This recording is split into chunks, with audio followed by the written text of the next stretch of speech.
you know, we just break it down, and again, I've dissected that Alex Gibbs tape, and I had the opportunity to follow him around for 4 or 5 years. And the things that really are important there, you know, you take a look at that, you just go through. I broke it down into those different objectives, and those are the things that, you know, you take a look at, and I won't talk much philosophy with you, but they're important. One of the things that we always talked about with our guys is we got to stop the penetration. Have to stop it. The big thing that we talk about in our zone play and in our running game is we want no heels in the backfield. We don't want any negative plays. A negative play to us is we've gotten back to the line of scrimmage. Okay, so that's really big with us. And as you can see there, we go through those philosophies. We talk about no negative plays. I think, men, the one thing, and I'll demonstrate this on the board as we go through the different fronts and stuff, but the thing that helps us out the most is we focus on bringing the running back to us. So in the offensive line, we're going to declare it. And we work so hard at that, and I think that's the one thing that has allowed us to have the success we've garnished in the running game. We bring the ball carrier to you. And if you watch the Alex Gibbs tape and all that, you know, he's big about that. We do not want to bury that track of that running back. Okay? And when we talk about a track, I can use any of these pencils. Yeah. Okay? When we talk about that track, whoa, I got my hand in there too. How about that? Click right here. Okay? We draw this up. Okay? That track, he's setting about 7 yards deep. That's his depth. That track will not vary, and that's a key. We do not want one of those backs that you talked about, Tom. We want a no bullshit back. If we have a back that's dipping, okay, that's incorrect. And one of the things that our head coach allows me to do in the running game, and he's a big control guy, but he allows me to really control these guys. And if that track is off, I'm going to let that running back know that, hey, that will not work. You cannot play in our system. So that track has to be right at the crack of his ass. Is he going to take a drop step, or is he going? What he does, Coach, yeah, he just opens up right to it. He takes a little bit, what we call just a J step, all right, and then he opens up right to the crack of that tight of his ass. Now, if you're to your weak side, that's the thing we talked about. The beauty of the wide zone, man, is you tie it into. It's a balanced, you know, it's a balanced deal. You don't know which side we're running. Okay? And that's the beauty of that. And if we're running over here to tie it into what we're talking about, we got the imaginary tied in over here. I'll get better with this board as I go on. But there it is there. That's the sprint spot over here. Okay? And our splits, man, just so you know, we're 22 inches, and here we might go, you know, 2 feet. Sometimes we'll max split at 3. When we're running the wide zone, our splits tend to be right at 22 inches. We just tell them, I do not want a variation, 22 inches. We're looking for that. There's the track of that back. What was your that C gap split right there?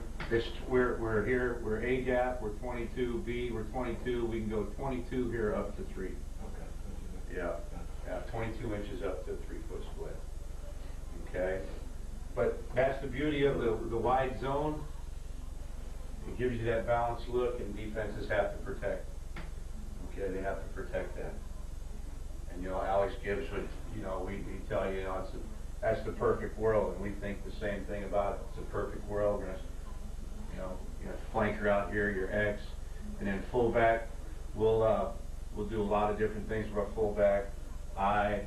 We'll motion him across for end, we'll seal, okay, because we do protect your edge. And you have to do that. You have to incorporate that in somewhat to your wide zone. We're going to protect the edge as often as we can. So we'll set the fullback to 0. Everything that we have even numbered sets our tight to the side, to the right side, and also our flanker unless we tell him to move over. Okay, so we just do that by formation. If we want to set our fullback in a strong, we'd say 0, which keeps our tailback in the eye. We go 0 strong. Okay, now we go 0 strong. He lines up right here. He splits inside leg of that tackle. Okay, we go 0 weak. Okay, we're still speaking to the tight end, 0 week. Now we're telling the fullback where to go, and now he comes over here in the 0 week position. Okay, so that's just to give you some clues there in terms of what we do with our formation stuff. But that's the beauty of the wide zone, man, is that it gives you that balanced attack, and we've become very good at it. We're running the ball quite well with this. How deep is your fullback? Coach, we usually set him heels at 5. Okay, heels at 5 with our fullback. All right. Okay, and that's the thing, we talk about the tailback read, and we'll get into that when I get up on the board here some more. But we're going to declare the read, and we'll go through all that, just going through these objectives real quick with you. And the thing that we have to really key, you talk to your quarterback coaches and all that, and you have to watch this on film. All right, the thing that we have to have, all right, whoa, it might be better on it. Resport boys. Okay. Kind of a neat thing. You got to watch the pressure on it. Okay, we'll leave the fullback out of it for right now. All right, because we're talking quarterback. But there's that sprint spot. Okay, the crack of the tight end. Okay, and our quarterback, he has got to open up to that, seat the ball as deep as he can. All right, so he'll open up right to it. And then he's got to deepen his up and run his boot look. And he has got to hold a man and a half. That's supposed to be 1/2 there, guys. It's actually a 2. All right.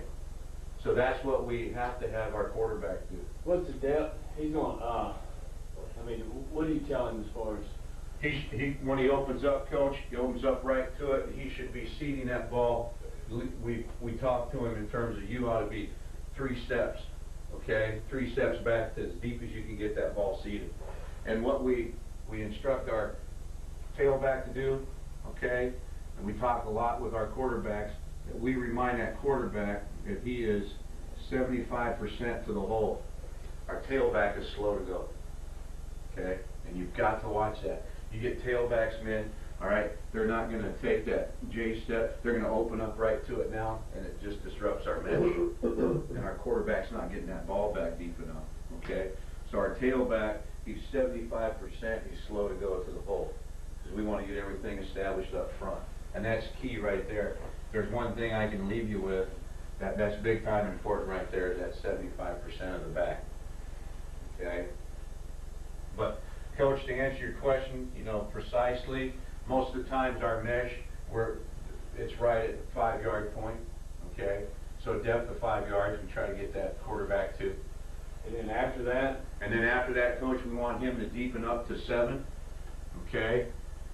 All right, so it's the handoff, and he takes good handoff, make sure it's seated, then he wants to get vertical. He wants to press it vertical somewhat, and then he wants to deepen out here on the boot. As you'll notice on our quarterback keep stuff, all right, and that's what we've done. We stole this from Denver. We've gotten really good at it. We're not concerned if we're running quarterback keep. Let's say we got the slam drag over here. We're in a 0 week. Okay, that fullback, he's slamming that defensive end, let's say, or that Wanda backer in your 50 front, whatever you guys, and he'll block that guy, which allows what?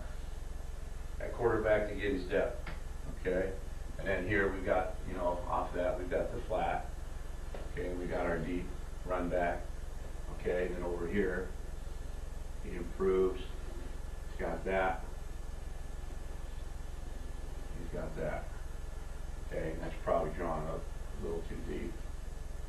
Okay, so we're not concerned, really, if we ever hit this guy, our fullback, because we want this to take place first. And we want this to control this and control that half a man. We've got to control a man and a half hat on that backside. And my point, and I'm probably going out, the long way, but guys, that is so important. We harp on our quarterback. Hey, you're not holding a man and a half. I mean, you're opening up, you're seating the ball, and here you are, you're just lazy little, boot fake. And hell, what do you get on the backside? You get everybody chasing. They're chasing it, okay? All right? because there's no threat over here. All right, now we get our quarterback to really boot out of there, and John Elway was worse at it, and Alex Gibbs will tell you that. He had to jump Elway's ass for years, because he wasn't holding a half and a half back there. You call it a hat and a half. Mm-hmm. Now, I mean, maybe a stupid question, I don't know. No, it's not. That defensive end right there, you calling that the full hat and then a half? Right, Coach. We want to hold players a half? That's a good question. That's right. It's a damn good question. That one hat is that defensive end. We want to slow that D end down, or the edge protector. And then we're looking, all right, depending upon what your coverage is, all right, if it's a two deep shell, okay, you're sitting in here, let's say it's a free safety, we want that sucker to peek for a moment. So there's our half a hat. So it's a very good question. It clarifies it. Okay, cover 5, let's say this is just cover 5. He's dropping deep, you know, he's squatting, he's got the flat. Okay, and that's the guy we're looking at. Is that quarterback holding him, you know, just for a pause second, we get him looking in. All right, he respects that, and then he's taking on. So that's very true. That's our hat and a hat. Yes. Okay, so that answers that. But the quarterback keep, the role of that is crucial, guys. And if you're not doing it, you're not watching it on film, and 9-on-7 and in team and in your game film, you've got to really, you know, get into that quarterback, his responsibility. And that's the beauty of the wide zone. Everybody, and I broke it down by objectives, everybody has an objective, they have a role. And the wideouts are crucial in it. The quarterback is crucial. So those are things that we constantly talk about. Okay? All right? So that should clear up the quarterback deal, but we look at that very Coach, carefully. just hit next if you want to. Just leave that stuff Oh, over where okay. you left. Oh, You okay. just push that. Yeah, I code. saw that over here. Just push Right there. next, and you just Yeah. go on the next, and don't worry Okay. about erasing them. Okay. All right. The thing that you have to do on the wide zone, men, okay, and we'll get back here to the tailback roll.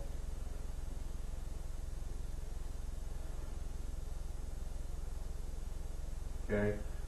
And we're on that wide zone, men. What we're going to do is we're going to expand the play side. Okay, that's supposed to be an arrow here. I haven't figured this thing out yet. But we're going to expand this side, the play side. Okay, we're going to stretch that. In other words, we're going to get that stretching. And then really what you see, what's really nice about the wide zone, okay, we tell that, a little bit better track there, Coach, okay, we tell that guy, that tailback, that's his track, it cannot vary. Okay, no dip, no bow, no anything. And we're going to expand that, we're going to stretch that here for him. We want to bring the ball carrier to us. And then guys, if you look back here on this back side, we're going to cut the crap out of that. Because the beauty of the wide zone is everybody thinks that the guy is really cutting back. He's not cutting back at all. That tailback, he's got to press that, and then he's got one cut. And that's straight up. But if you can imagine this, you think with me here a little bit, you're stretching this so you get everybody flowing, and now your tailback's cutting, it looks like he's actually cutting back. And the key, my point is here, I hope that I make myself clear that on this back side, man, you have to expand that cut up. I don't want to call it a cut back, it's a cut up. He vertically cuts up. And the way that you do that is by overtaking and cutting. I find the offensive line, I find them a package of hot dogs. They're not cutting. And we have a big fat man's barbecue later in the year, but we really talk about that. And then these guys, you got to get them involved. We don't want to leave these guys out. We'll talk about that later some more. But hey, they've got to be involved and understand their role. They've got to cut off that first force or that eighth half. And we do that on both sides. We cut wall, what we call cut wall. Okay? But where is the big point here that I'm trying to make to you? Is that our onside has not been a problem. We get such great flow with our onside. It doesn't matter if we're running into a 3 technique or a 1 technique. We like to run it into the bubble. Okay? And we'll sometimes consider where the strong safety is and call it over because we have that ability. We'll just go over. But guys, what we try to do is we are definitely going to cut this back side because we get so much over pursuit, and then we cut back, and that all of a sudden that back side is expanded because we got people on the ground. Okay? So that's been the success of our 8 and 9. All right? That's been key for us. So if if you look here in those objectives, it says expand the backside, and that's what I was talking to, and that's your cut blocks. And the only way you're going to get good at cut blocks, man, is you have to work them. And we're really big on our drills. Everything has to be game light. We don't go out there in individual period, you know, because we have an individual period with the wideouts. They're doing cut wall, and we put our best safeties out there. And they have to go out there and stop, you know, and cut them and get them down and things like that. And our wide receiver coach, Larry Adams, does a hell of a job of that. So we have this broken down. When we're doing 8 and 9 wide zone, we have individual periods, and I brought some practice plans where our wideouts are working on wide zone, force blocking. Our running backs are over there on the strip with the running back coach, and he's working the track, and it cannot vary. Okay, no dip, no bows, and things like that. And then the O-line, we work all of our individual stuff. But it's a no-bones deal, guys. We do not go out there and, you know, okay, wideouts, you're going to work the wide zone. Here's your scheme. Our wideouts coach really good about that. And we've seen some really great blocking improvement on them. Okay. And again, we already talked about the balanced defense. We can run it weak or strong threat, and then we tie it into the passing game. Okay. And now what I'd like to do is we get into the nuts and bolts about it in terms of the ball carrier. You know, the track, the old line. We're going to bring the ball carrier to us, and we're big on the next thing I want to share with you here. If you take a look at it right there, is the key, gentlemen, is back there to double the bubble. I just call it double the bubble. It's point of attack. Okay, and that's what we've gotten really good at. So we'll draw this up versus your 50 wood. Okay. And we'll go through it here. We'll just go through that handout.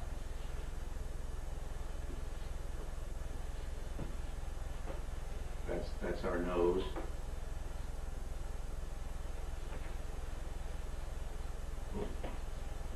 That's supposed to be an end. Okay, this is Sam. Mike. Anything that we go, all of our strong side backers, man, we give them male names, and our weak side backers, we give female names too. Okay. Our split, anywhere where you coach, wideout coaches, okay, it's anywhere from 8 to 10 yards. Okay, we're going to go 8 to 10 yards on the split of Z, our flanker. All right. Here we're not so worried about our X, but we will not take him any further than, say, 10 to 12. All right, we keep him within 10 to 12.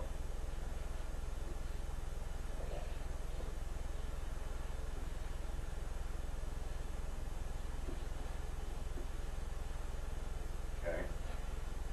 Now, in this front, man, and what I'll do now is I'll talk specifically to the running backs coach, and the ideas that we've already talked about. The track is so important.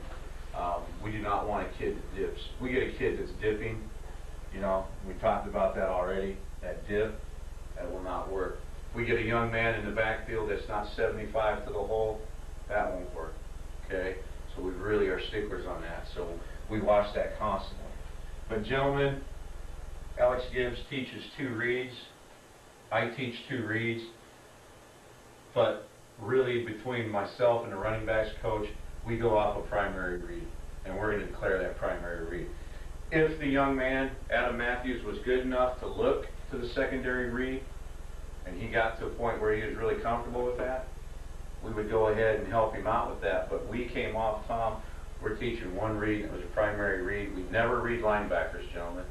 Never read a linebacker, because of why? They're outside contained guys most of the time anyway. So we're not going to read a linebacker. We're going to read this DN. Okay? So this defensive end, man, is your first read as your primary read. And if I was a little better on this board, I'd put a number 1 up there. And that's our bubble. Okay? And those objectives I talk about, you know, double the bubble. We're going to control the read and bring the back to you. You want no bones about it. And this is where, Tom, we can get into all the techniques that we use here, because we've gotten pretty damn good at it. But that's our primary read. So what we would do here, obviously, okay, we want to get that 8th guy involved. All right. So we work him to cut wall to safety. And again, those guys are asked to read coverages out there, coach. You know, if we get a cover 5 look, you know, versus the cover 8 look, Okay, and this guy is really working off here with him as he runs down there, and he's working with him, and this guy's dropping, and he's really soft, okay, boom, he'll turn and take that, okay? So we're reading it on the run. We read the coverages. Because we do not, we're not concerned about the corner, obviously, unless he's forcing. We'll make the corners make the tackle, okay? So we're going to block that 8-9 hat in the box kind of a guy. All right, now on here, we're going to stretch the Sam. Okay, and what I mean by stretching the Sam, I know, okay, as a tight end now, in this look, okay, let's say that he's outside shoulder of me, I'm still going to get that stretch. I do not step right at him. I take my little balance step, okay? I'm looking to get my hat it's actually half an inch outside the sternum. And that's what we talk about constantly is hat placement. Okay, so I want to stretch that Sam because that Sam is a containment type of guy and he's going to what with you? He's going to stretch with you. So that's what we want, and we're really sticklers of that in the line. If we get a Sam or a tight end that's blocking a Sam and he's always wanting to try to turn him out, we don't like that. We're giving our back, and he's not reading that, we're giving him a one-way go. So we really teach, boom hard, get that hat outside, and then duck on through there, and we get that Sam to stretch. So we're really stretching this, we get that look. Okay? Now, if that Sam wants to try to come inside, all right, they might be stunting or things like that, but we're always here first, and then if he tries to come inside, we're going to climb hard with our inside foot. Okay? And we try to dig him out of there. But we like what I'm getting to, man, just to clarify my point here, my objective, is we are going to stretch that Sam. We're going to stretch the shit out of this here. Okay? There's your primary read, men. If he sneezes inside, he is where? Outside. Okay? If he sneezes outside, 75% slow the hole, boom, he's up. And that's our read, that's our primary read. And where's the key lie in the outside zone, the wide zone? It lies right here, guys. We're going to double that bubble, okay? I work really hard on the guards, all right? Let's say that this is the 5 technique, the defensive end. I won't pull that in the picture so you guys can't see. All right, I know as a tackle now that I am blocking this outside half of the cylinder. We talk about a cylinder, okay? So this being the defensive end, all right, that's a cylinder, okay? We talk about that cylinder, and I am that right tackle. I've got the outside 1/2. I apologize, I don't know what I'm doing. It's pressure. You gotta push it hard. Okay, all right. You do better than you. It's killing me. I'm used to those whiteboards, but I like this. This is good shit. Okay, but there's that, and there. Let's say this is the tackle. Okay, and here's your guard. All right, obviously the splits there were 22 inches, but I've got that cylinder. I'm gonna divide that baby in half, and that right tackle knows I've got inside help. So if that defensive end goes inside, I don't worry about it. Okay, I'm not concerned with it. So he's working that outside half of the cylinder. We always tuck our inside hand. Okay, we always tuck our inside hand. Our elbow is always tucked. I never ever want to see a lineman out here outside the cylinder. He's always inside. Okay, and what we're going to do with that, let's say that defensive end works with me as a tackle, okay, and he's working with me, I'm getting good stretch on him. I ask them to declare it within their second step. As a lineman, I want to declare it. So what does declare mean to an offensive tackle? If that defensive end is stretching with him, okay, and he's going, we're staying in our demeanor, we use a push-pull. Okay, we use a push-pull. And I tell you what, you see our guys crank it over. The only way you get good at it, man, is you have to work it every day. We drill this in individual period. I mean, I might drill it 15, 20 minutes sometimes, with outside zone stuff. Okay, so we get that defensive end stretching with us. He's stretching, boom, I want him declared right now. And I tell you what, it's violent. We just pull it and we push it. When do you make that decision again? He's got to make it within his first 2 steps. Okay, that tackle, boom, boom, what is he doing with me? Okay, because we're going to bring the ball carrier to us. I don't want this guy, I don't want any bullshit back here. I don't want that tailback going, well, coach, you know, the read, buddy, that read was outside. It was declared, okay? It was declared. Your tackle declared him right now. So don't give me that crap that you didn't have a read, okay? And, you know, I'll watch it and tape too, and I'll say, you know what, yeah, maybe, okay, I'll give you one. That wasn't a very good read on that one you were talking about. But you missed the hole on these other three. You know, it's a bullshit story, end of story, end of discussion. So there's our read right there. Now we go to the guard, and we talk about that cylinder. Okay, now I've got the inside half of that cylinder. And what the guard is going to do, man, if you watch the Bronco tapes, and I changed this up when I first came on board as the line coach at UNC. We used to run the 8 and 9. We always ran it. We didn't exactly have our reads down the way we do now, but we always ran the wide zone, okay? It's called our 38-39. But what we would allow our linemen to do was take an actual balance step, bucket step, and we turn. You cannot turn your shoulders. I argue this until the cows come home. What happens the minute you turn your shoulders and you got a guy that's an upfield kind of guy, he's going to press you into the backfield, now your heels are in the backfield. And guess what it just did, gentlemen? It just destroyed your read. Your read is gone, your track is gone, your tailback will bow, he'll bubble, he'll bounce, he'll do all that kind of crap, so you cannot have that. All right? So we talk about that constantly. Hey, Coach, how you doing? Good to see you. Hey, you need to get some orange on. Pull it over here. What the hell are you doing? Junior high coaches don't get coaching issue. And if there's anything I can emphasize that I get really worked up about is, you know, I teach, I'm covered, I'm uncovered, and I teach different technique with their feet. Okay, but you'll watch that Bronco tape, and I watched it for hours. You still, like Tom, I'd watch it for 10 hours a day. Those Broncos, they're doing everything. They can cross over here, they can do all that, but their shoulders are square.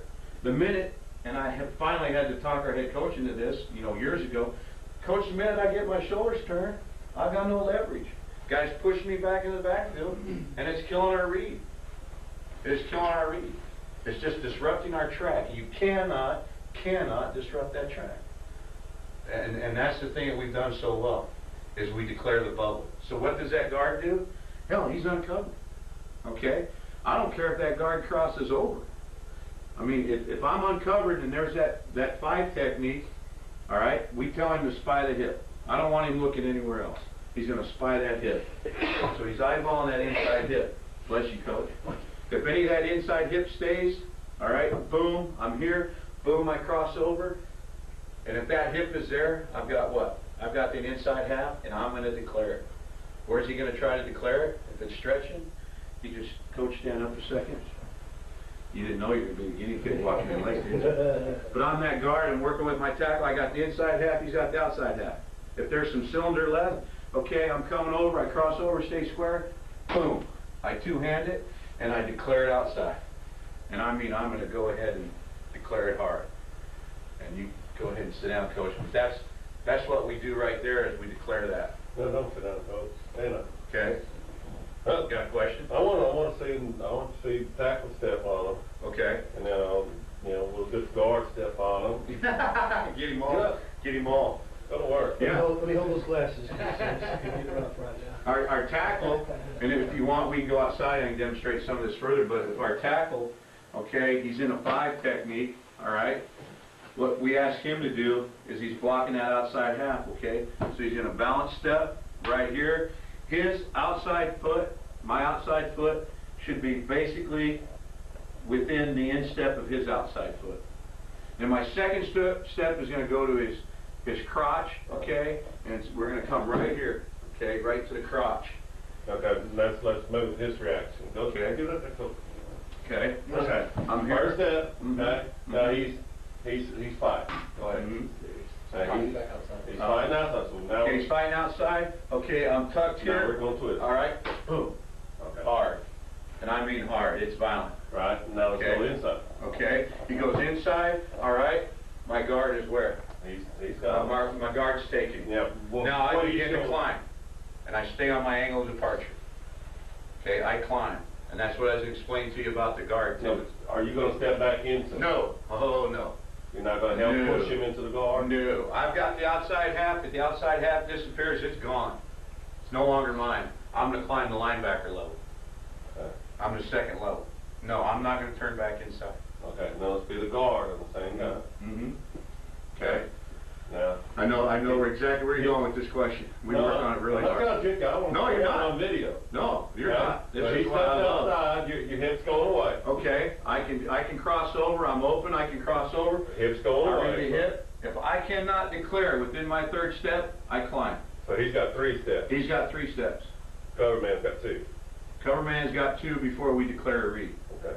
Yeah. If that read is not declared within 2, I get pretty pissed off. Because what the hell are you doing to the guy? Okay, all right. Did he not stretch with you? Well then, boom. All right. So he's playing you up pretty solid. What are you going to do to him? You know, what are you going to do to him? Try to declare that that. tackle up there, that's an offensive tackle. Okay, you He's want to the be the guard. odd tackle. He's the guard. I'm the guard. Yeah, you're the Okay. right tackle. Okay. Now, I'm this 5, Mm-hmm. and I'm watching your I'm hip. trying not to give you a good read. So Right. he's going to come on off the outside half of my sternum right here. Is that correct? Right, What yes, you're sir. saying right there? Yep. Now, I'm going to sit right here on his inside eye right here. Mhm. Now, what do we got? Okay, here And I I'm go. going to, you know what I'm saying? I'm going to Right. try to Right. get a tweener Yeah. right here. Yeah, and just hanger. Yeah. Hold him right there. What are We you gonna do? won't accept hangers because here's what I'm going to do. All right, I see that inside hip. I've got half of the cylinder to block, coach. Boom, I'm coming over and I'm declaring you. I am going to push you outside as I climb to my backer. Okay, so you gonna push him to him? Yeah. Okay. Yeah. Keep on going. Exactly. And he's gonna wind up cutting And underneath. boom, now He he's can't got- come off anyway. No. Okay. No. Okay. No. So he's gonna wind up. Right. You're gonna work him to him, and then we're getting. You're exactly right, coach. He cannot come off because that outside half of the cylinder is still remaining. He has cylinder to block. If there's any cylinder remaining to block, he's got to block it. Okay. Okay? Now you gonna tell your back on that to hug that block right there, so you can come off on this backer right here, and not have to chase him back there. Yeah, I tell that back one thing. That's his read. Okay? And we're going to bring that ball carrier to you, so we have to make that He's determination. gonna bring it to this double team right Sure. here. So Sure. that backer, you pick up that backer right there. Yep, exactly. Exactly. And this is where we get really good at it. We're sticklers on this. If that guard is pulling over, okay, and I'll go through all of our nomenclature with this. This is called a slug. Okay? We're slugging the point of attack here. And the slug is between the guard and the tackle. All right? It's a combo zone scheme, man zone scheme between our guard and tackle. It's called a slug. Okay, we're going to slug that. If I've got any portion of that hip exposed, half the cylinder, I'm coming right here as I climb on my angle departure. Okay. And I'm pressing that outside. Slug is this guy's just hanging? Combination. Oh, that Yeah, combination. it's a combination between the guard and tackle, okay, on the defensive end. So we call slug. If we're working on a different front and say your nose is over, we would now work a gap or a stick. Right. Okay, and I'll explain that as we go through these different fronts. Okay. That's really good questions, and that, you know, your 5 technique, you defensive coaches, you know, that 5 is supposed to remain a 5. You know, he's fighting his ass off. Defense is all gap cancellation. So he's fighting his ass off to remain in a 5. Well, we're not going to let him remain in a 5. We're going to come over there and boom, and we're going to hit it hard, and we're going to declare that read. We're going to try to knock his ass out. And you'll see in our film, our guards get pretty good at that. They got that inside cylinder sitting there. They're going to declare it. I always preach that. You've got to declare the read. And our guards do a really good job of that. And I don't want them, you know, to really get their shoulders turned. Okay, so it's one of these things, boom. Okay, and keep your shoulders on that angle of departure as you work up to your linebacker. Okay, so we work hard on that. It's a good question. Okay, now, While you're doing that, Okay. see if I can get this one to be a little more accurate for you. Well, it's probably me, Coach. Well, First time I've been on this. Take the board. Yeah, I stuck it in my pocket. We're not as high tech. well, I'm just So, gonna say y'all. a little more. I learned that when we were in Alabama. All y'all.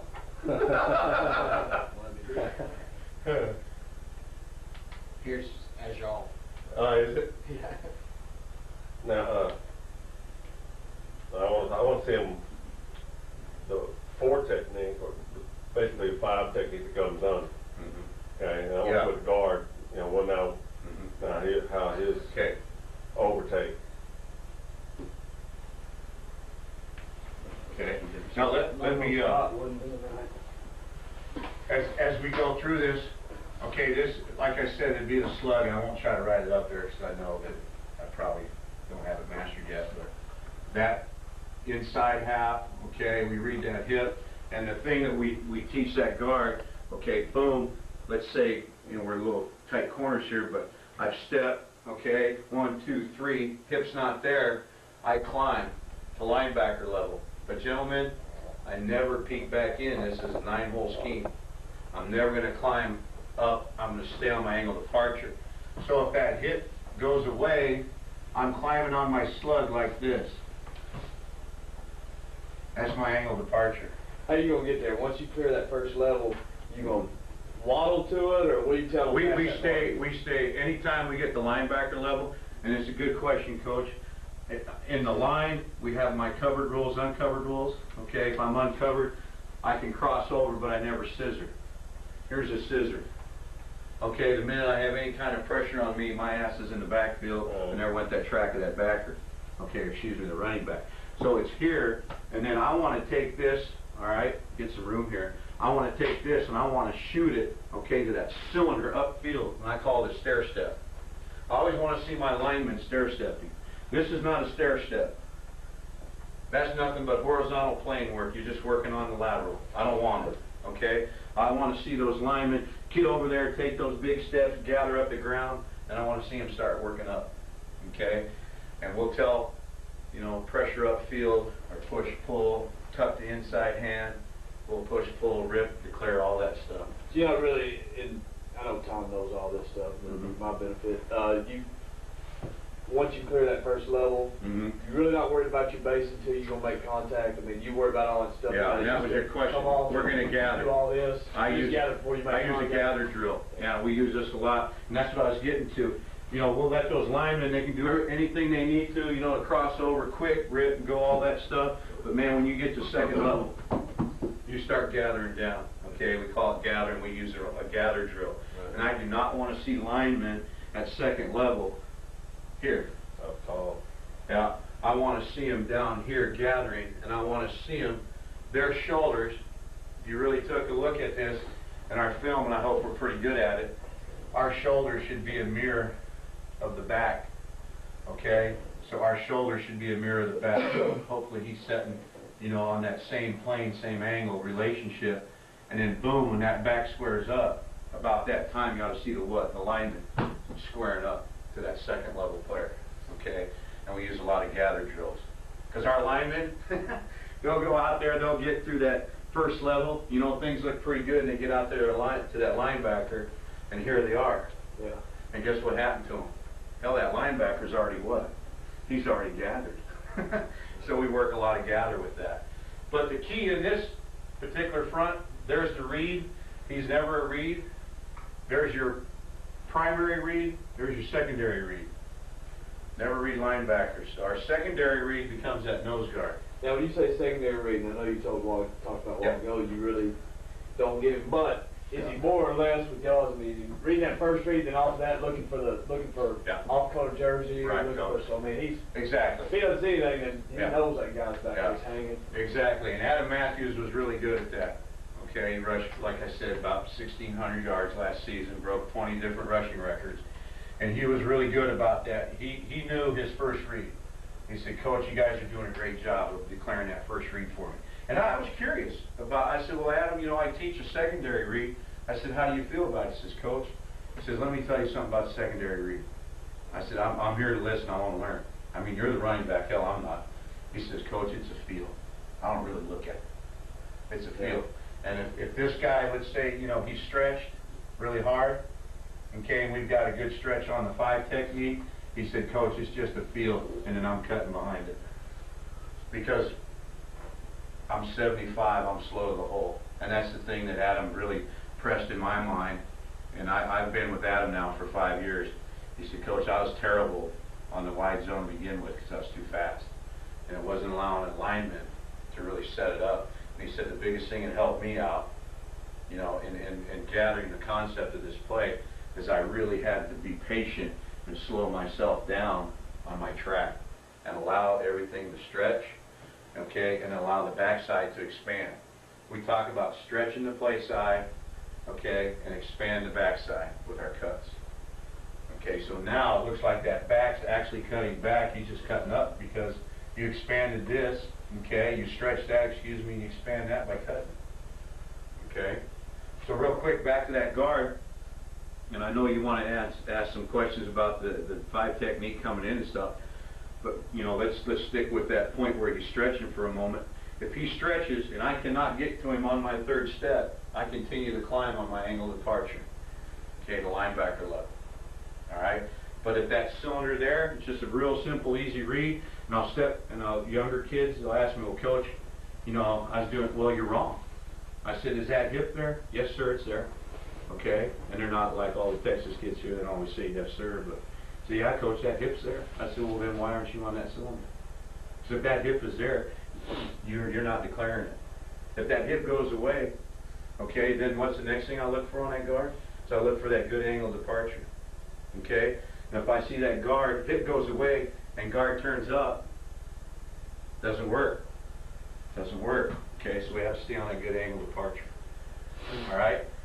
So that's our slug. We call this a slug here. In this particular front, this is base, or base stretch. We always use that word, base stretch. Okay, this again is cut wall. Now over here on the back side, this is what we refer to as an A block. Okay, that's an A block. Whatever you did, Kevin, kind of helped out. Okay, so on this A block, what we're going to do here, all right, is we're going to A this. So the center, again, he's got that outside half of that cylinder, the nose.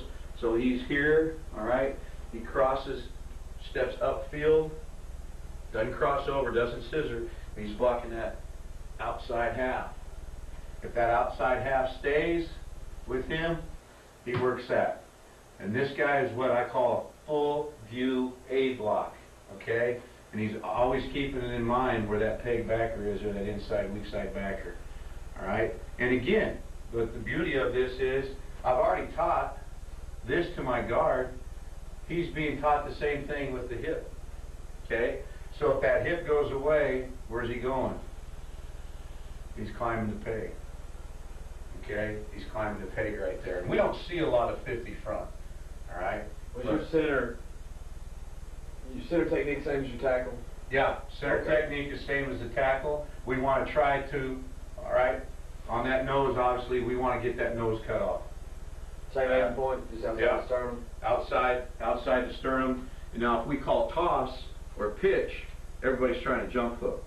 But if we're just running our base nomenclature 8 and 9, which is our wide zone, it's all those rules that I talked about, okay? And it applies to everybody up front. Okay, applies to everybody up front. And then we can get our fullback involved in here. I always want to try to protect the edge. Okay, so let's say we're in a 0. Say we went 0, and we use our motion. This is, if you're sitting here in a split back set, this is A, this is B, this is C. Okay? And we have to instruct our fullbacks a little bit, but they're pretty smart. This, for example, would be B, okay, and we'll motion him if we want to, or he just knows that he's got a what? He's got an inward seal. Okay, but we use a lot of motion sometimes, counter motion, and we'll go B left. So he'll go B left, all right? And he is to set down right there and square up. Okay? Now what this tackle does, he knows that he's got the end will seal. Okay, so he stays on his 8-hole track in this case, balance step. Okay, and he's working the linebacker level. Let me see that. Did you go over that already? No, haven't. Let me see that backside tackle. Okay, the backside tackle, he knows he has an end will seal. Okay, we're going to protect the edge. So that backside tackle, left-handed stance. Okay, he's just going to open. We want to gain ground, okay, and lose some ground. We lose a little bit of ground, but we gain ground too. So he steps right here. I never want to see that step come back here and open his shoulders up. Look for that very carefully. So left-handed stance, he's here. But the shoulders are square, okay, I'm down, chest over knee, okay, I got the V in the knees, and now I'm going to work hard on a crossover step, okay, not a scissor step. Don't ever want to see the lineman scissor. Get into a scissor, I'm done. So it's always here. It's boom, and then bam. I'm working up with that, and I keep this tucked, always inside tucked. Okay? And I'm really chasing for this peg. That's who I'm really chasing for in this particular front. So I've got end will seal, I'm chasing for peg, I know I won't get there, okay? So I've got a good angle of departure to that Wanda backer, okay? So we've got the end will seal, okay? We got the cut wall there going to force, we've got force going here, we got everybody accounted for, base stretched here, we slugged here up to Mike, and I'll clear this in a minute.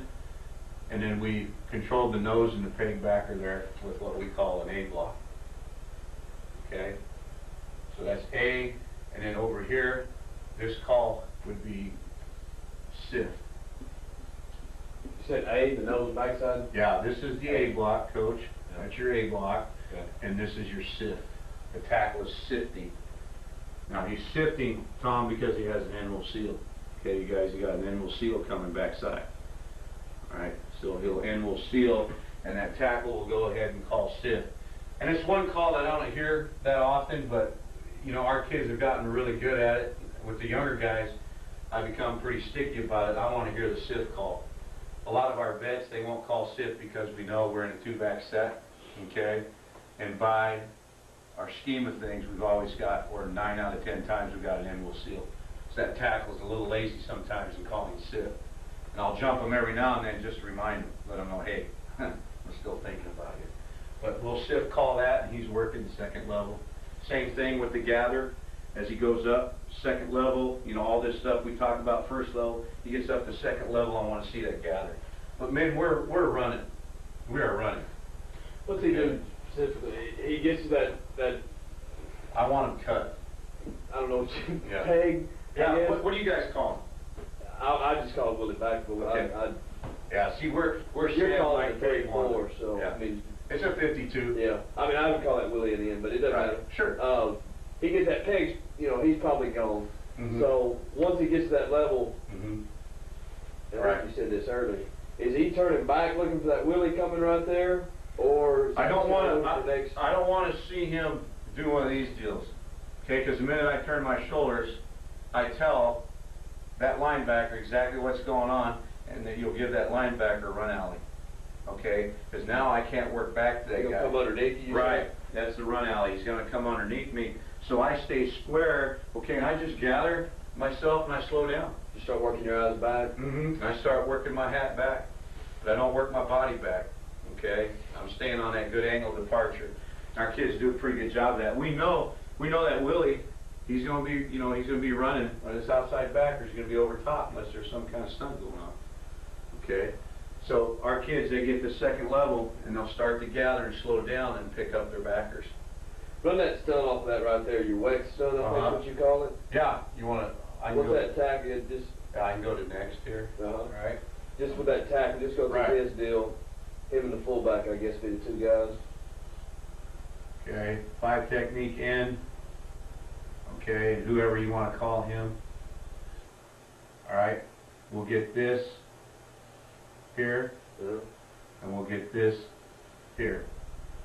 Okay, now we know that we're working a combo look out here with our fullback and tackle on the end will seal.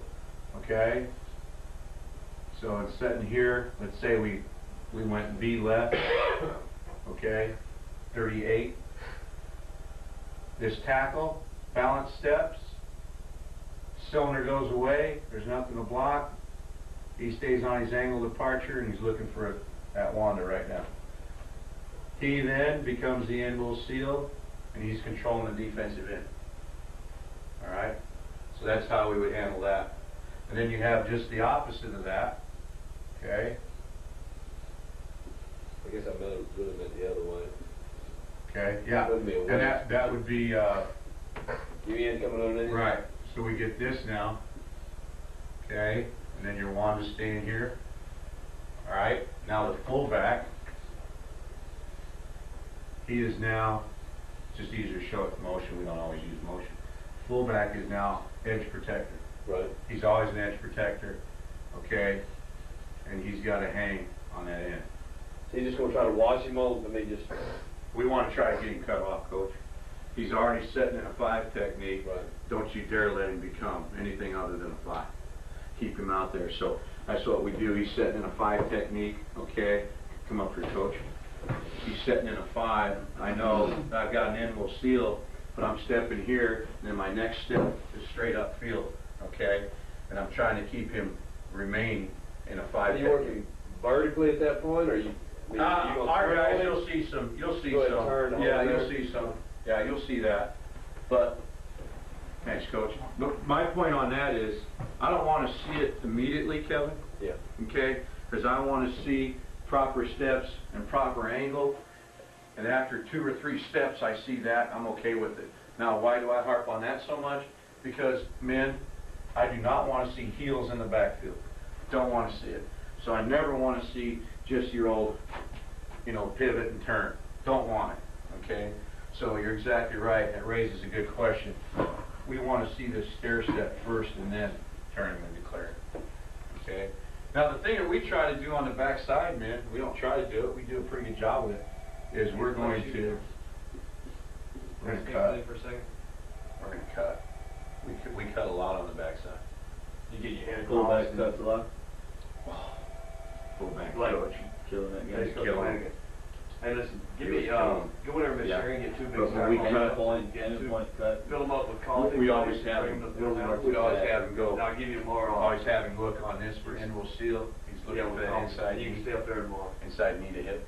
We got a great fullback. I mean, I'll tell you what, that guy could probably teach me 103 things on cut block. You got it. God, he was good. Thanks. Ronnie Scott out of Windsor High So he's School. working through his inside knee. Yeah, yeah, he's up there on an end will seal, say we got him in motion, he settles down, all right, he sees it unfold in front, he's working that inside knee, he's cutting full body across. We never want to see him dive at the ground or at the knee, or at the feet, he's working across with a rip, and he gets full body, okay? So it's a full body cut. And, you know, and like I said, going back to the individual drills, our running backs coach, Keith Grable, he's going to work that on the strip and set a guy out there, and he's going to game plan some things, you know, ends coming inside, one is outside, all right, whatever your front is. And our fullbacks do a really good job with that. But getting back to your point there, Kevin, one of the things that we clarify very carefully is I do not want to see any jump hook or pivot on 8 and 9. Now, if I call a toss, I'll let you go jump hook. I mean, I'll let you come over here like that. But I'm calling 8 and 9 scheme. I want to see that proper technique, working the cylinder and working upfield. Okay, so that's what we do off of that. Okay, all right. Give me a second. Okay. Now, what other fronts, guys? We can go through all the fronts. Well, we want to look at 37, look on the tight end side. Okay. Now, do you have any questions? I mean, just kind of keep on track here with this handout. Kevin, I brought you one too. Eric. Okay. Look at the tailback objectives. Key to this play is the read of the tailback, the track. We've talked extensively on the track. Don't allow your tailback to bubble. You know, getting back to the tailback objectives there. And then we teach the reads. So we've incorporated the read scheme.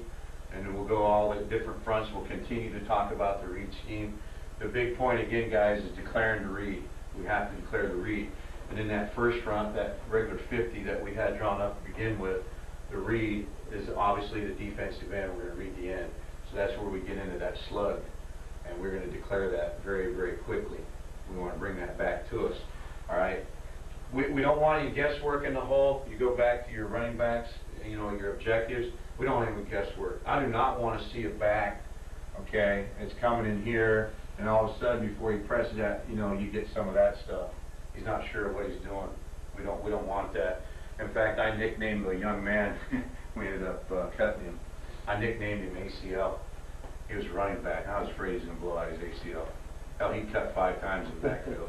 Drove me nuts. Yeah, well, we don't know anybody like that, do we? I used to go over here and put my shoe right in his ass.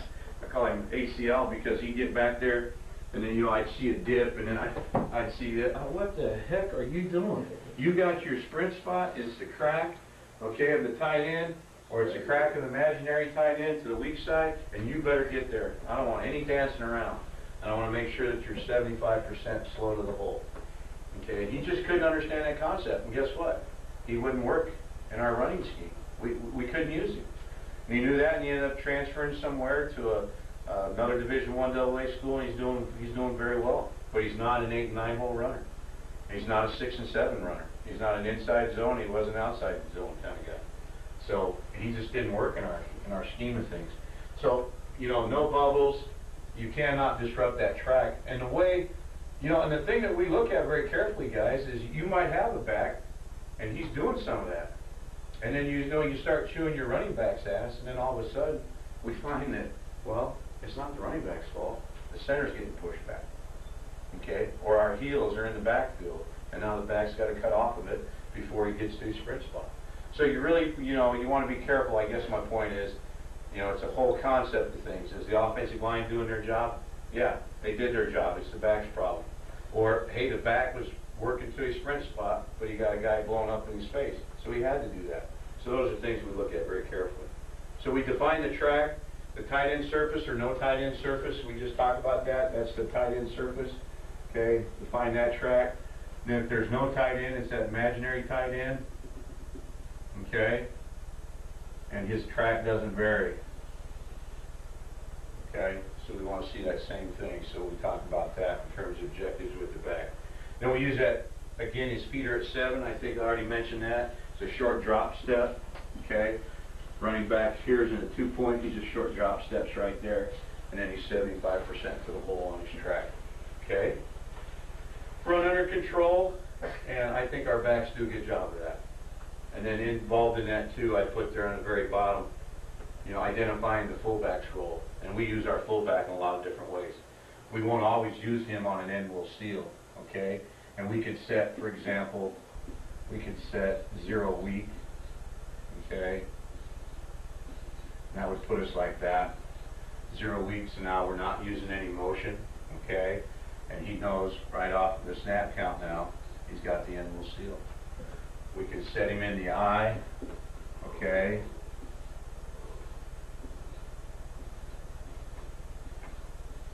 We can set him in the eye, and he knows from the eye position he can still end will seal on the snap of the ball. Okay, he's on end will seal. All right, we can motion him from the eye, and he knows he's on end will seal. We can set him strong, okay, and this would be C left, 0 strong, A, B, C left, and we'll seal.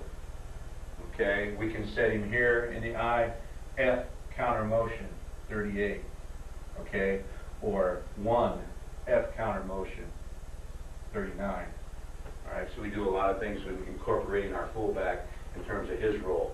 You saying in will seal? You saying like in/will backer seal? Correct. You got one of those two. Correct. Okay. Yeah, the fullback is this, and yeah, he's basically what the fullback becomes.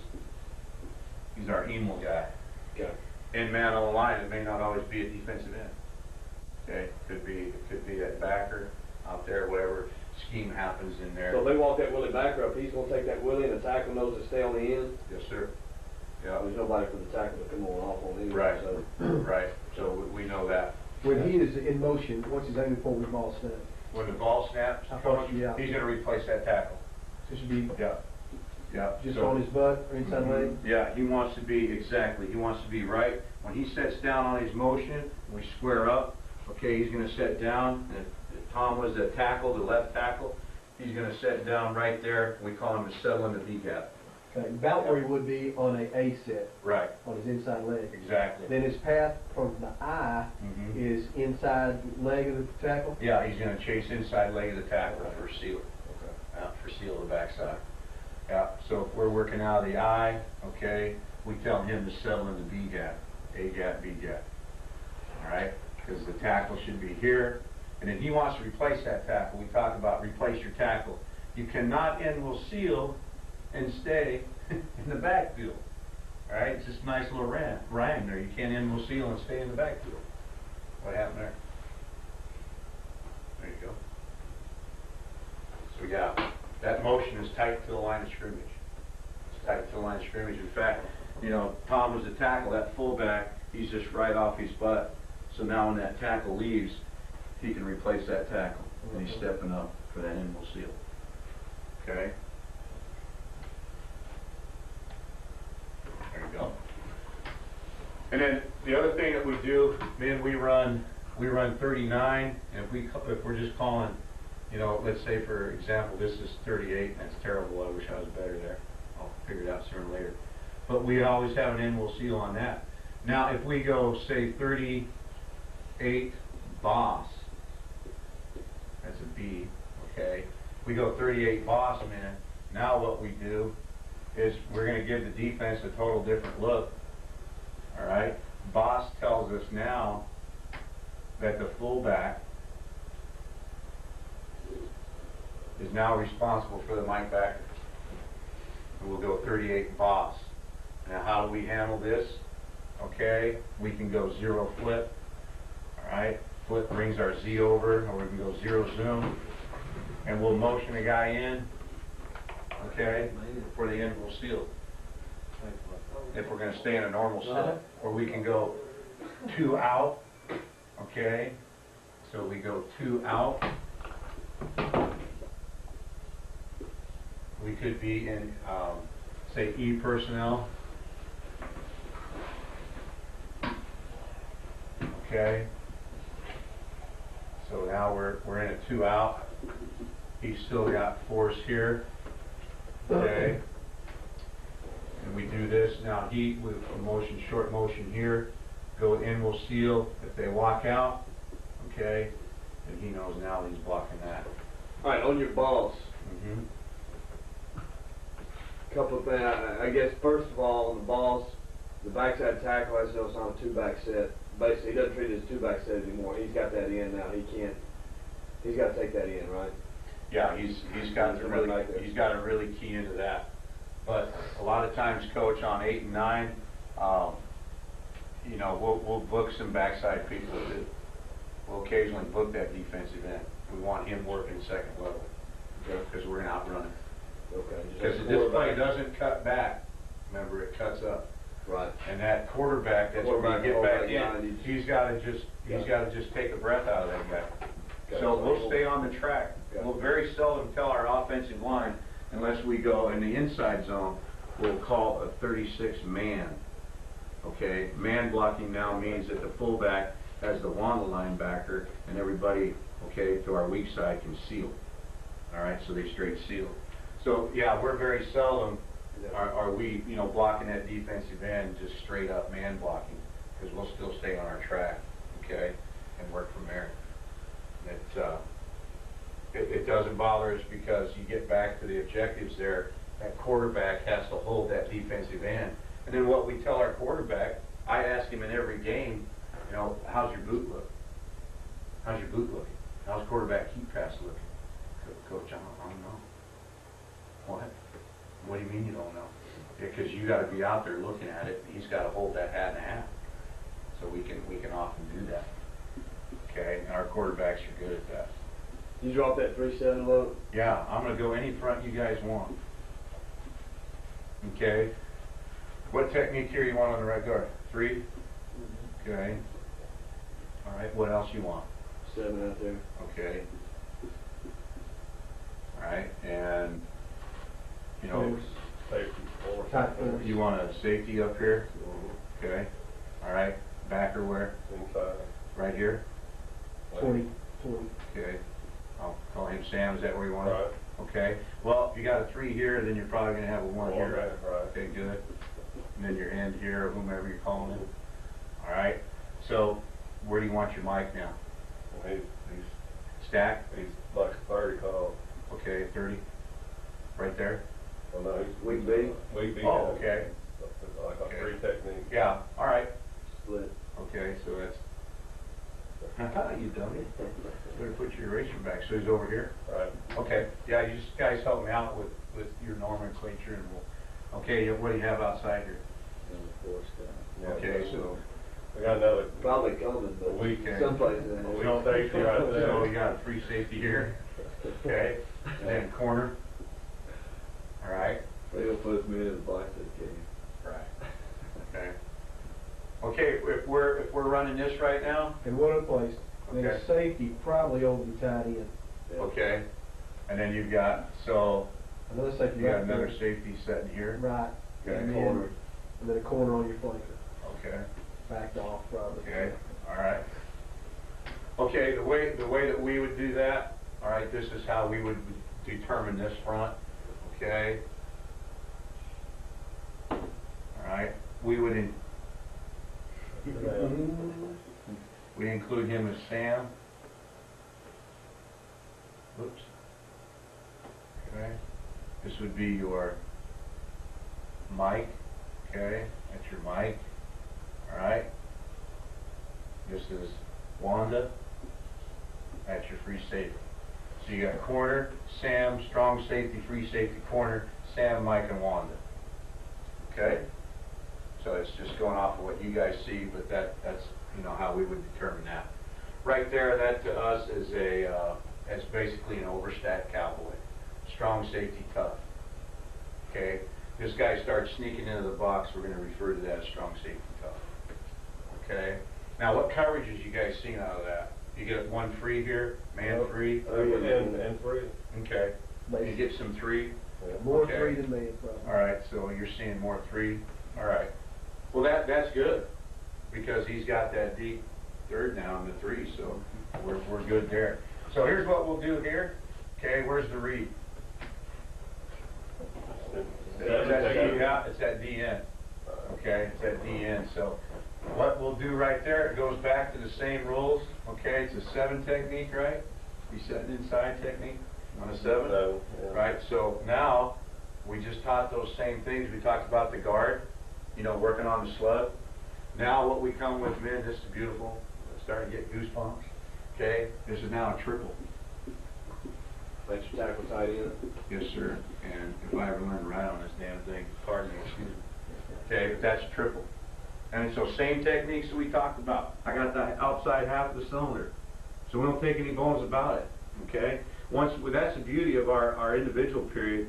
Once I teach a slug, I ought to be able to move a guard out there if he's capable of playing tackle, and he ought to know everything there is to know about a triple.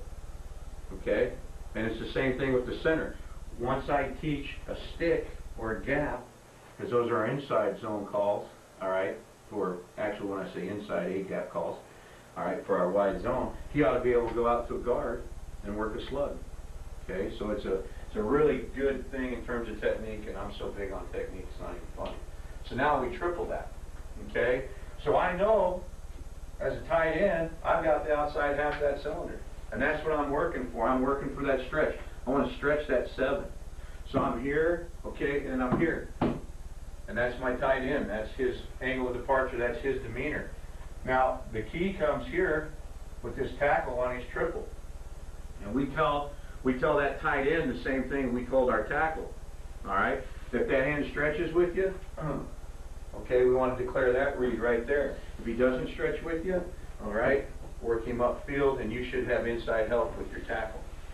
Tell me you're the tight end. I'm the Okay. 7. Okay. All right.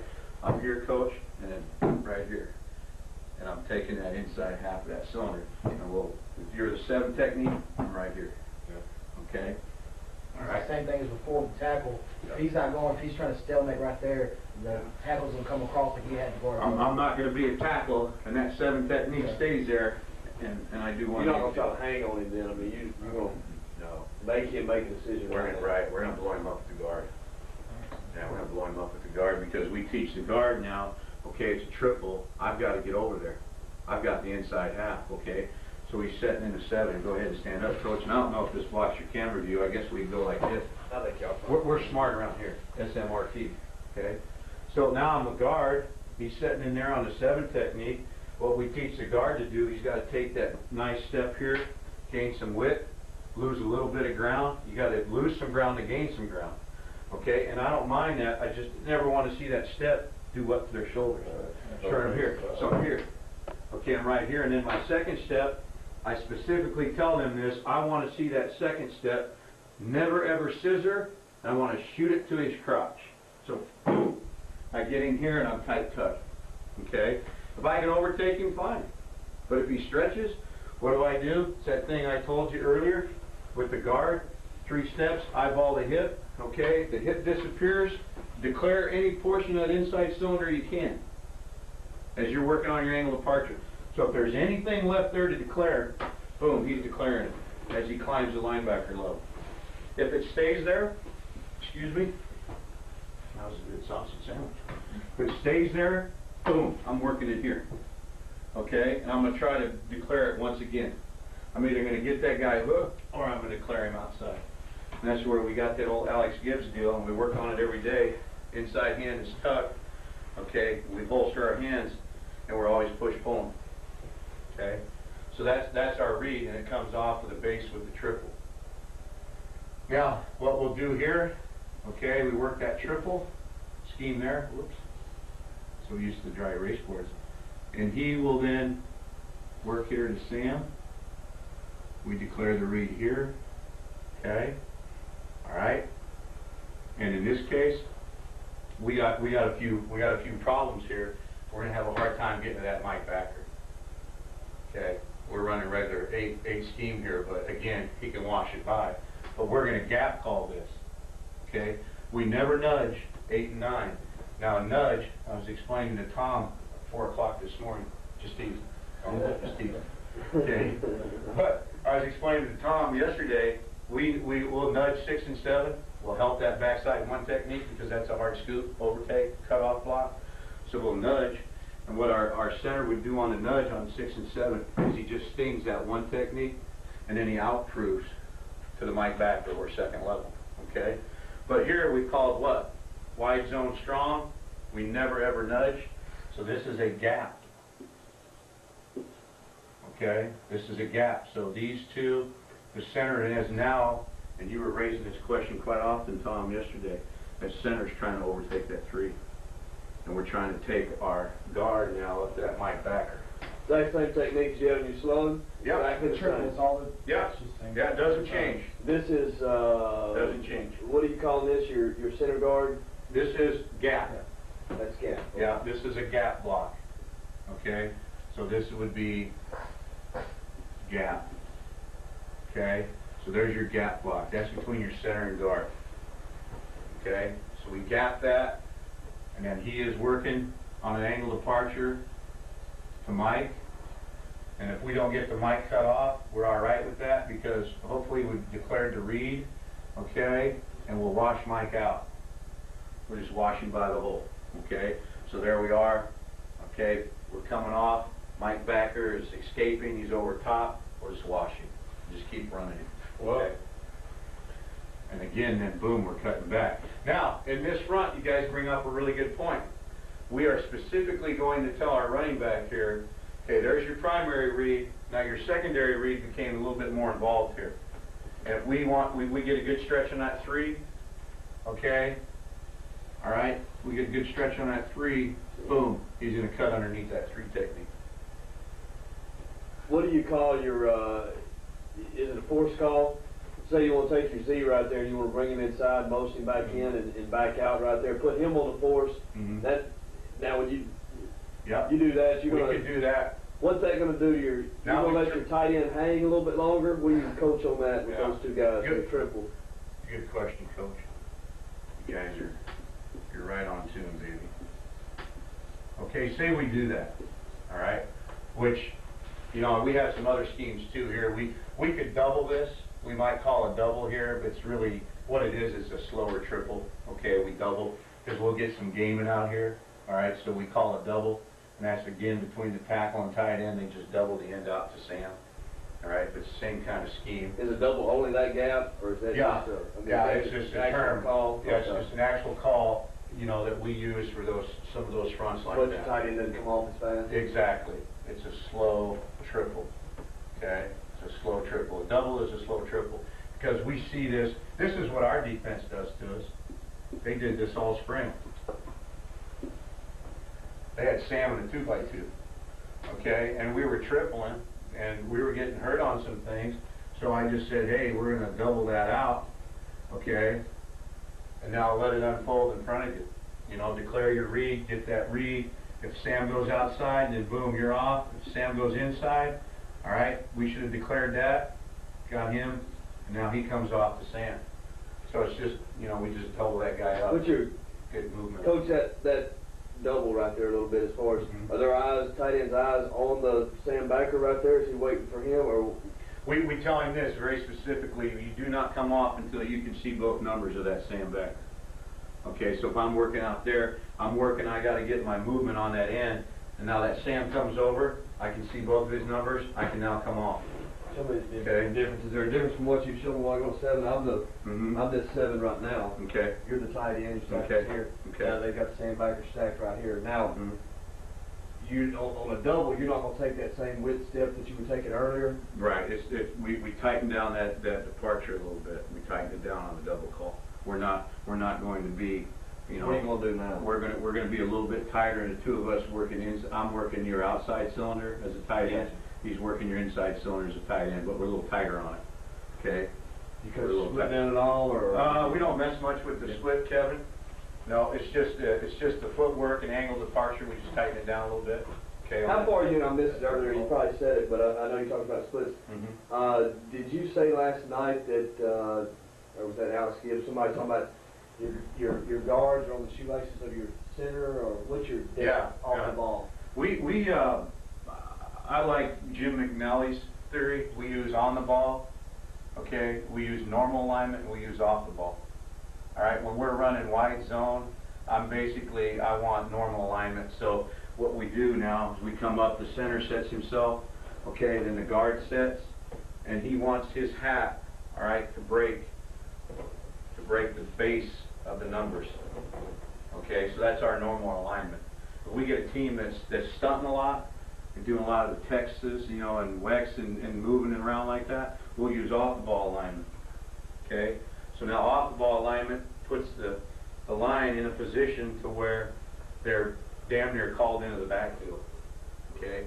And we use that a lot. For example, just to give you a little bit better example, if we're running counter, okay, the side that we're running counter to, and we're not a big counter team, but we're pretty successful at it, we are going to use on the ball.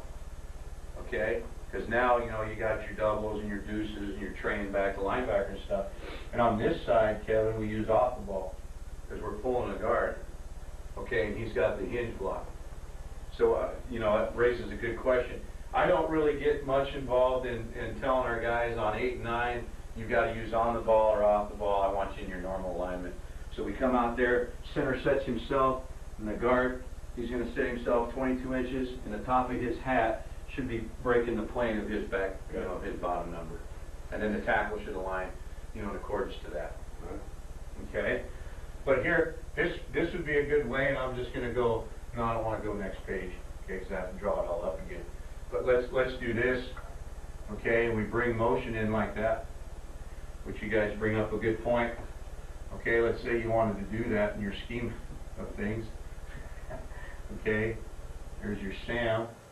All right, let's say you motion him, you treat him as forces, which is a good idea. I'm glad you guys are thinking like that. Now what do? This really helps us out now. Okay, I'm going to go ahead and go next page.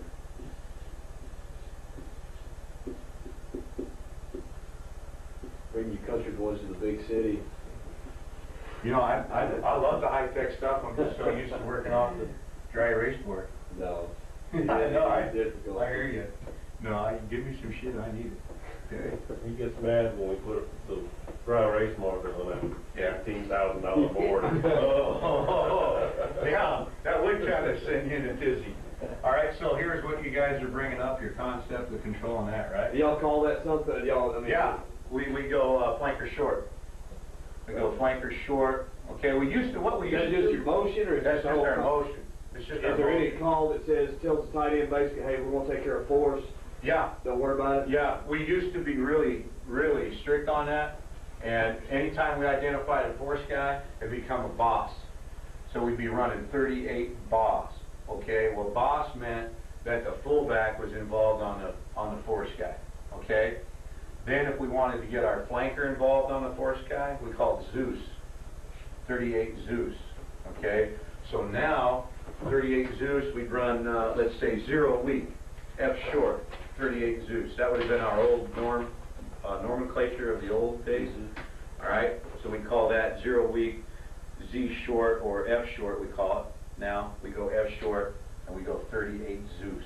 We don't do that anymore. Okay, we don't identify the boss or the Zeus as much as we used to, because we know our whiteouts now are responsible for first force. So by game planning, you guys here in the war room, and you're working, you're watching your arch rival, and you say, for this week, our flanker, okay, is going to be involved blocking this guy on force. Okay, we know that, and that speaks to our lineman now. Okay, Kevin, that speaks to our lineman, so we know that he's got first force.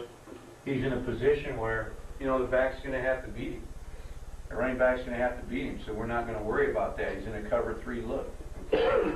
He's in the middle. Safety's in the middle of the field. So now what do? This really helps us out. That's a good concept you guys bring up. Okay, now we can triple to Mike. Okay, so there's our 3 technique. We're still going to gap back. All right, working hard there. Okay, and then backside here we got the 1. Like I said, we never nudge it. Okay, never nudge that. We still have our annual seal. We're still working gap here, but now we gap back to Wanda.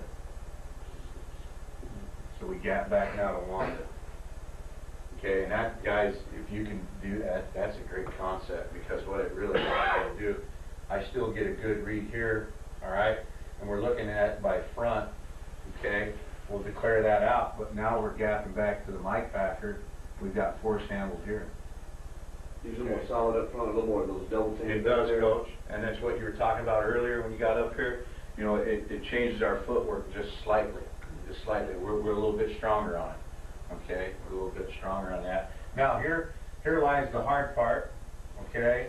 Is we've got to get really good at working this here, okay, on the cutoff. And I work it every day. And probably want to speak a little bit about that 1 technique cutoff as a left guard, all right? They cannot step here. They got to always be over top them. They got to take that same step, widen, and they got to cross over. Not scissor, but cross over and then stair step up. And we're pretty good. And I don't have the most athletic left guard. And we're pretty good at reaching some 1 techniques. And we've got a 1 technique I think is as good as any 1 technique in the league at UNC. You know, I'm watching him and comparing him to Florida Atlantic and Montana State. We'll play Montana this year. And I'll tell you what, our 1 technique is as good a 1 technique guy I've seen. And our guard's pretty good at shutting that 1 off. Okay, now you bring up another good point here. We're still running defined zone, declaring all of our reads. Okay, that track has to remain the same.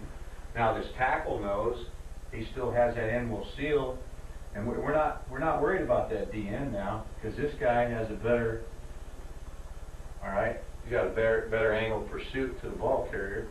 So we ask our tackle now, work hard here, as if you're going to overtake the 1, try to get to that 1 the backer. You're looking for free safety, or that safety that's up in the force. Okay, and again, you know, one of the things that we need to just remind ourselves of, and this happens very typically, we're not talking anything here yet. Okay, he's got to really what? He's got to really boot out of there. So that's the thing you always want to go back to in terms of those objectives and philosophy of this, is that quarterback, he has to really hold that hat in a hat. So you always want to see that boot relationship back there. Okay, but that is a good concept, you guys. Ron, why not Zeus and Boss? And then, I don't know, why Okay. not run the Boss right there? Yeah, you could do that, Coach. That's just another way of doing it, and we'll throw that boss in there. Okay. Fullback goes to the line. Yeah, and you want to do that? You want to go boss look now? Because see, that would be Zeus, and that's fine. You just need to be on the same page as the coaching staff with everybody involved in the running game. If that's truly what you're going to do, then as an offensive line coach, I know, okay, force is handled here, and now I'm able to triple back inside. Hey, Okay. you said, are you saying do them both? Now he's going to want to go boss.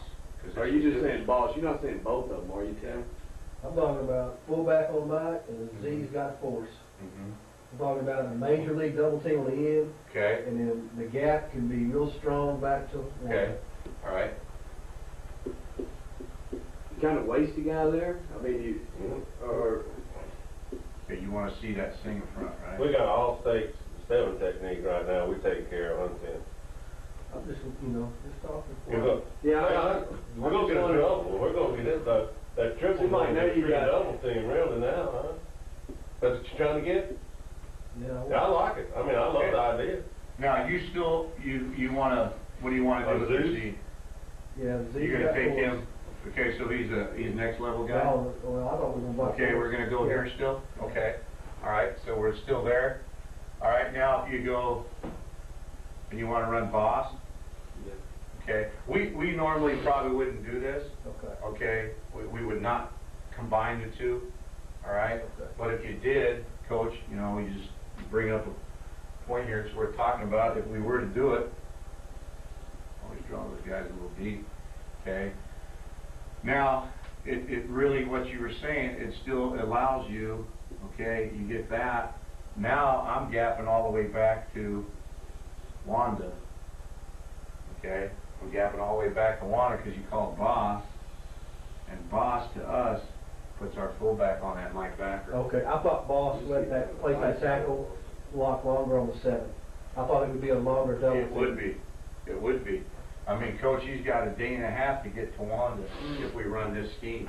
Okay. Okay, if we ran boss, coach, if we were running boss, what we would get here, this would be a slow turnout. Okay. what So- is you're gonna wind up with 2 guys basically on that Willie backer, Yeah, aren't you? and that's what we don't want to do. Your Right. your Right. backside A block right there is gonna wind Exactly. up doubling that Exactly, Willie. Coach. You're Yeah. all looking for the Willie backer. Yeah, and we don't want that. So that's what I was saying, we won't run that type of a combination. Okay. Okay?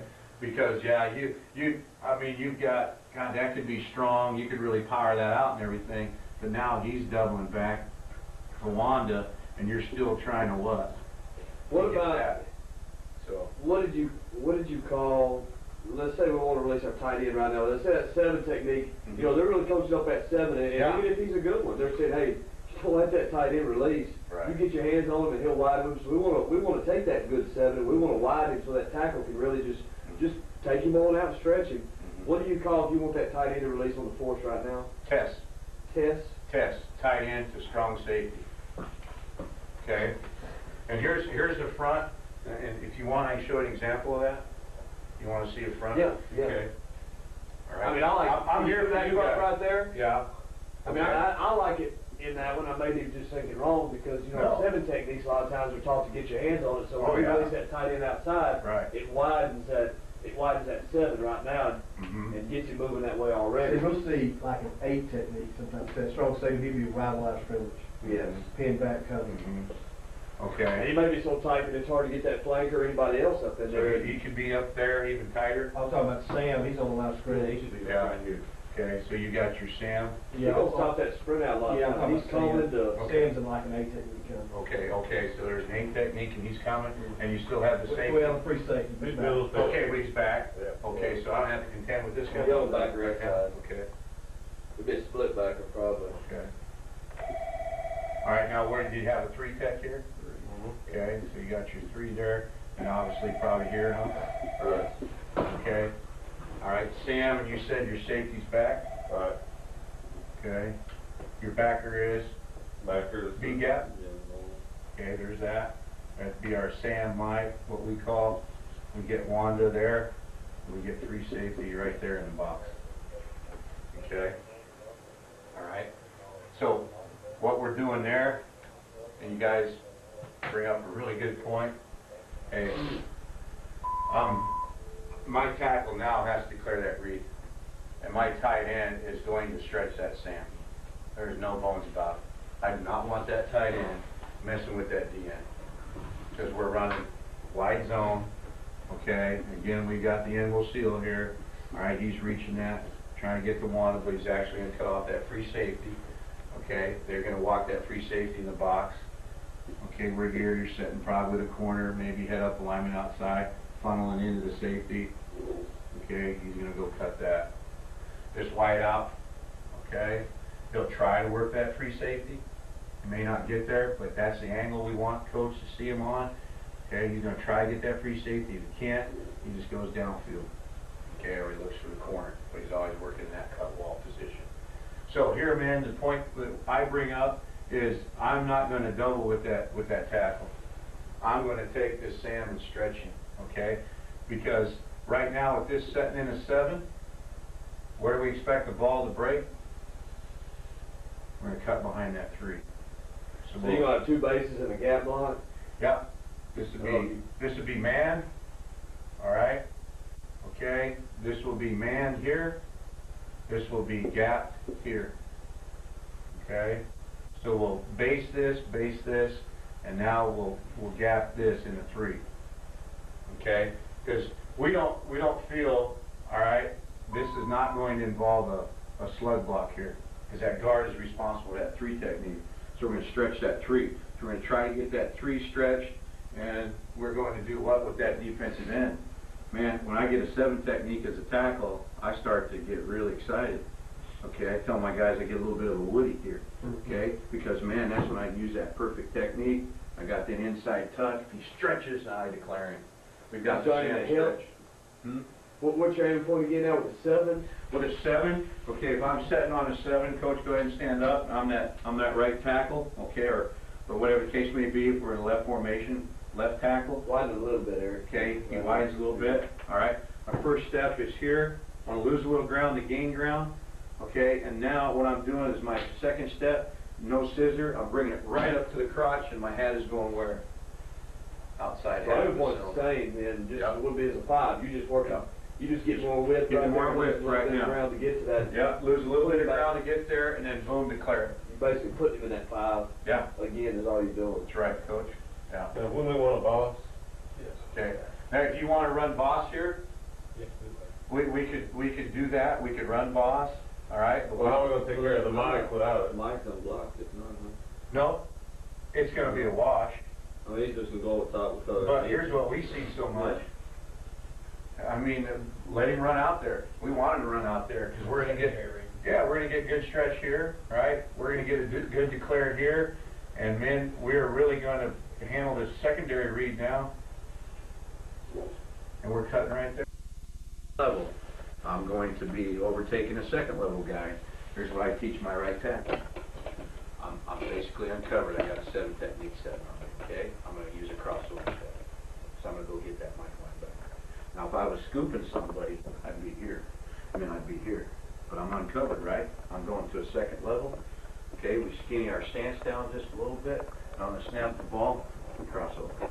And we're going. And it provides a beautiful angle. The reason we do that, and I teach uncovered, covered, because I'm not involved in scooping somebody on the line of scrimmage. If I am, and I do this, I'm where? I'm in the backfield. But now I'm definitely, with this, I'm working to my linebacker. I've got nothing to do with that one technique. So now I teach that crossover. We just cross it over. But we still try not to ever scissor. Okay? This is bad news, Coach. That's bad news. Yeah. You're not going anywhere. You know that. You're a technician. I mean, this right here, this is good. But we release it to go right now. Okay? So we're really careful with that. If I've got a true release at second level, I'm going to go ahead and cross over right now. If I'm scooping a guy, it's back to that we talked about, keeping your shoulders square. But here, in this case, I don't care if I see those shoulders turning. I don't care if I see it. In fact, I look for that. So, what does that involve, guys? It involves that right there. Involves our force call. Alright? So now we run that. There's that imaginary tight end out there. Crack the ass. Boom, there's his track. And, again, we're reading that end. If the end goes out, he's cutting up. If that end goes inside, he stays on his track. Both of them the outside view. And now your fullback has the same reads. He looks at that primary read. And that's so critical. Where we found that we were having some troubles in our wide zone, wasn't so much here, it was here. And that fullback has to be down an individual period on the strip every day working that. We just went out and bought one of those strips, end, tackle, guard, all that. And then our coach, Keith Grable, running backs coach, he's over there working with the linebackers and defensive ends, and we bring the scout team guys over, and we start doing all that gaming, and Keith works a 15-minute period. Well, actually our individual period is more like 45 minutes, but about 10 to 15 minutes of that on a particular day will be spent, on this very read. So our fullback gets really good at reading that. Okay? All right, so that's what we did there against our defense, and it worked out, quite well. We had a little bit of difficulty sometimes with the backside of one technique. Okay. And again, here, we would just don't want to kick that cook over. All right, he's reaching, and what's this guy doing? He's pulling down in there and slicing. The backside one, are you going to close your split a little bit with the ball No. in the center, or are you going to? No, they'd like to, but I don't let them. Because every now and then they'll do that. What I will allow them to do, Eric, is I'll allow them to use on the ball. Okay, but I want their splits to stay the same. But I'll go ahead and have him crowd that ball. Okay, instead of working, normal alignment, I'll say, okay, we're doing this. We're going to run some weak side zone. We're getting a lot of one technique on that back side, the strong side there. Go ahead and use on the ball alignment. Now I've got a better angle to him, a little bit quicker departure. Okay, as opposed to being normal alignment. Never want him off the ball, because you're going to get eaten up with that. But McNally is really big, and we used it and helped our running game out a lot, and also pass protection. We're big. We use adjustments on the ball, off the ball, normal alignment. For example, in the 300 game, we're running 360. Guess where our alignment is? On the ball. Yeah. We're on the ball. We're on as tight as we can get. We're running 82 protection. Directional calls to the fullback, like that pattern I showed you, 82 Texas. The dual read is to the guard, okay, because he carries a 2-hole number. Well, we're going to use off the ball alignment, especially with a team that stunts a lot. So we use off the ball and spies you sometimes. So we do incorporate that into the running game, but I don't sit there and, unless we're running counter, I'm not up there checking it every damn time, say, hey, you need to be off the ball and on the ball.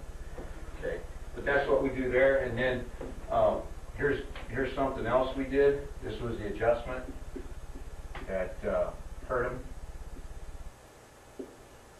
in that front.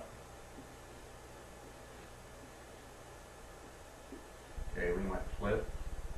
Anytime we're in flip, this is always a 6-yard split. Okay, he's 4 yards from the Z. Okay, if we were in zoom, it would just be the opposite. Now X moves in and Z is off the ball. That's what we call zoom. This is flip. It speaks to him. You're flipping over. We go zoom. He doesn't move, other than he knows now, okay, that he's inside and the flanker's off. And we'll use that for flanker drive. We'll motion him in, run our flanker drive routes and stuff off the ball. So here we're just in zero flip, and here's what the defense was doing. Okay, they kept their front intact. Went like so. And most of the time he was in a 2x2 block. All right, and they were big on keeping this look here. Well, there's always a gap. Always a gap. And guess what? We were running wide zone strong, and guess who we weren't getting to? Couldn't get to the one. That guy, damn good linebacker here, number 4, Thomas Smith, out of Denver, Colorado, and that sucker was flying. We'd never get him cut off. Your backside guard wasn't getting him? You making a... No, Coach. He was flying right now. We couldn't get him. We could not get him. But we weren't even coming close. He was coming A-gap, backside A-gap? Nope. He was in Over the the top? A-gap coming over top. Right? And we could not get him cut off. And we were running the strong side zone.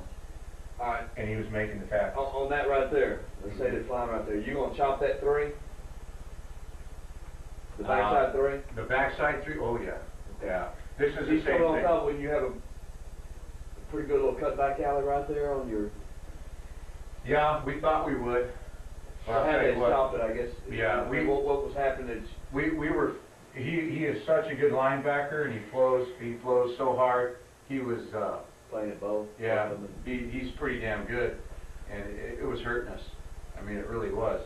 So, I mean, we just decided to go flip, all right, because their adjustment, when we went flip, that is a strong reduction of that one, the backer. I mean, he's definitely A-gapped, all right? And he was causing some havoc. Every now and then, Coach, answer your question, yeah, we had a pretty good cut up. You know, we gained, 5 or 6 yards. But they put that Wanda up there, Mike, okay, and then they bring the strong safety late right up into the box. And they brought their free safety right here, and this was their corner. Okay? So what we decided to do out of flip is we just match blocked it. Okay? And now we were able to get to that Wanda. We were definitely getting to that Wanda because we match blocked it. Okay? Alright? And our fullback was now right here. He was to the Wanda, and we were getting him shut off all the time. So we went weak side, wide zone. We blocked it that way. What's your backside guard doing that? Oh, you going? Here's what we did. Here's what we did with that. Okay, we went ahead and we stretched this, and we slow gapped that. Okay,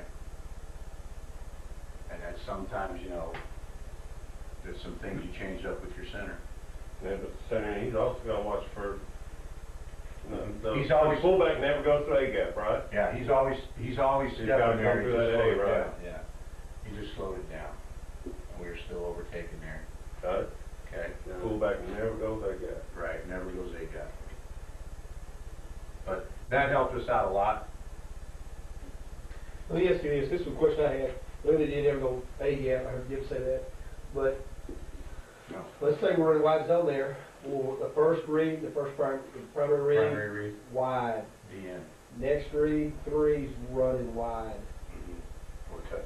And We're we're cutting gonna, off that the track. ball's gonna go back underneath the three, even though it's not, although that A-gap stretch, fullback, if that three's stretched before the fullback hit the line of scrimmage, he's gonna go under the three looking for Willie. Yep. Okay. Yeah, but he never goes. I know he's not A-gap. running to Yeah, A, but. right. And then see what we did here with this still being this was still a 3, and they were 1 backside here yet. We just kept with our normal blocking. I'm just telling you, these are some things we talked the line about because now we're in flip, okay, and they're free safety. We know that we're matching it. So it speaks to the line a little bit. Wanda State A-gap. We know that fullback now, okay, was going to be working that. And we would still, I told the offensive line, well, let's work on staying with our continuity, and we'll still work our gap, okay? But now we know that this is a strong gap back to Mike, okay? And we were still working here. They brought that strong safety into the box. We were still releasing this here, okay? If you couldn't get to Mike, who did you get to? Sam. This guy was always taking and controlling that D end, and who got flagged? Because what should happen? Fullback. Is that half a half? Okay, a hat and a half. So that's what we're doing there, and it worked out well. So we stayed with the continuity of it because of the young offensive line. What I would eventually work to, and I was able to do this last year, all right, we might change the center up a little bit, and then just now tell him, to slow his gap way down because he's gapping back to Mike because of the force call. But we're pretty young right now. We graduated 4 of our starting 5 in the O-line, and I'm not so apt to run into that next level of theory with this offensive line. So we stayed with our continuity. We kept our schematics just the way we wanted them, and we kept that intact. Our schematics stayed the same, and we gap called this. But we just told them that now, hey, you're gapping back to a backside backer. Okay? Whereas before, or last year, I might have told Nate LaRue, you're going to step there, okay, but paw that one technique off and then work up to Mike. But here, this spring, Kevin, the rest of you guys, we're sticking with our total schematics of how we block it based upon our rules. So that's what we went there. But this hurt our defense, bottom line. We were very successful, and I brought our scrimmage tape for you. You all want to look at it. I even brought my call sheet so you can look at all the plays. All right? So that's what we did there, and we flagged this guy because he belongs to the quarterback. That's his. Okay? And then we hurt him with some boot. And we got, you know, getting this overplay now, he comes down, okay, he runs his slam drag, boom, he's out, okay?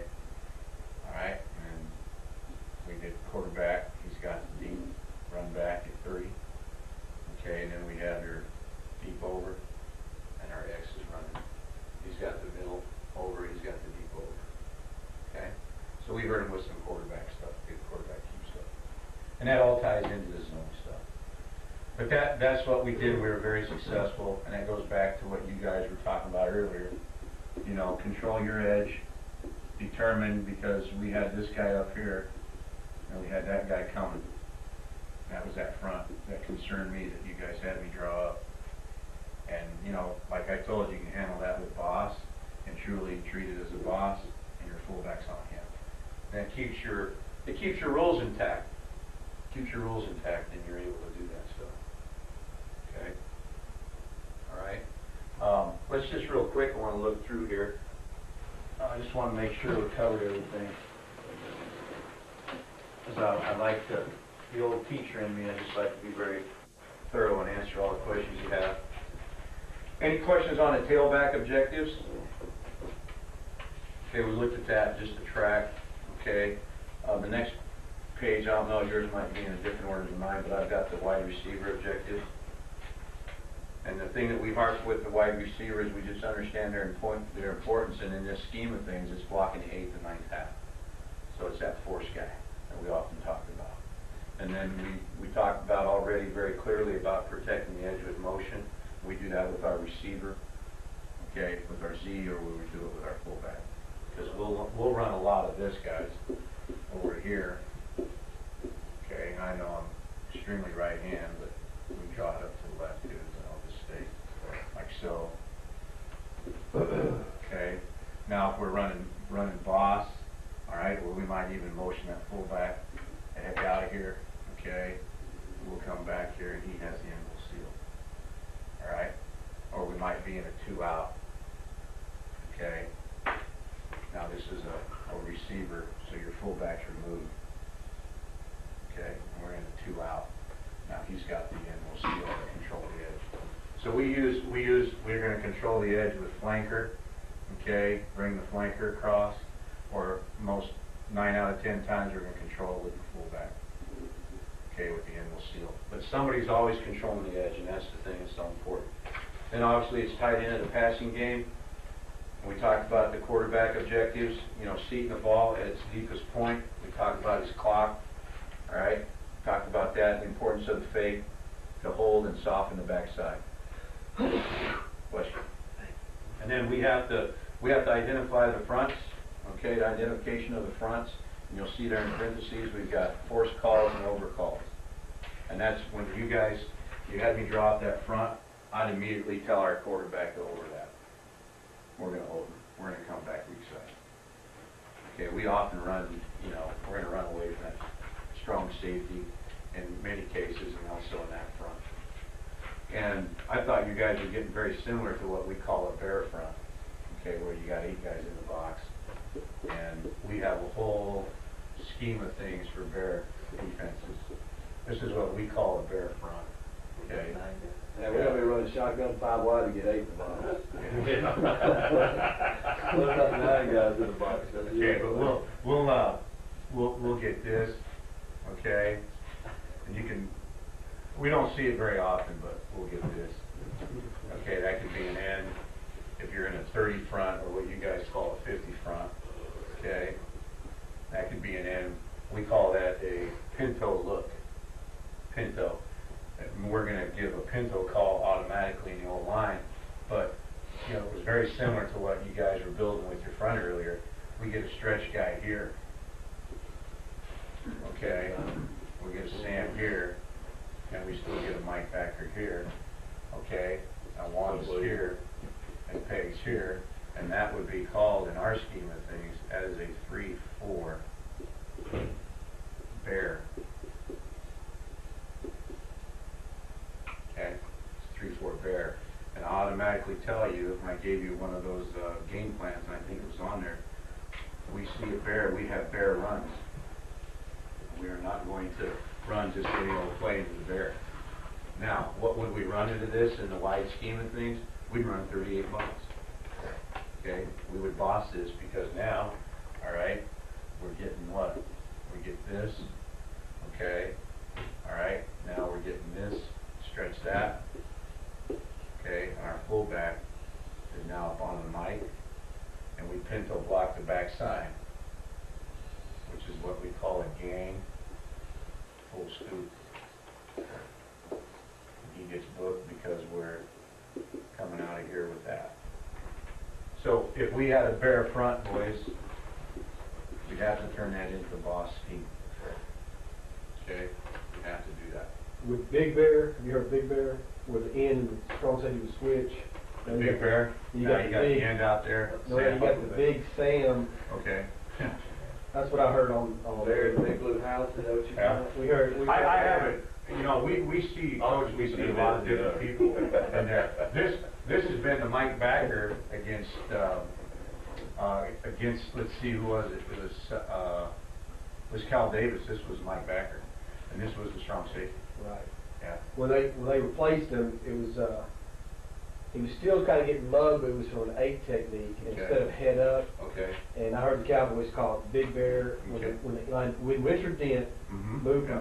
from that gunner to over the end. Now that was Big Bear. That was Big Bear. And so now, I don't know if they would change it to a force block instead of a boss block. Yeah, we haven't seen that front, but you know, going back to this, if we see the bear front, we want to be sticklers of running the 8-hole scheme, wide zone.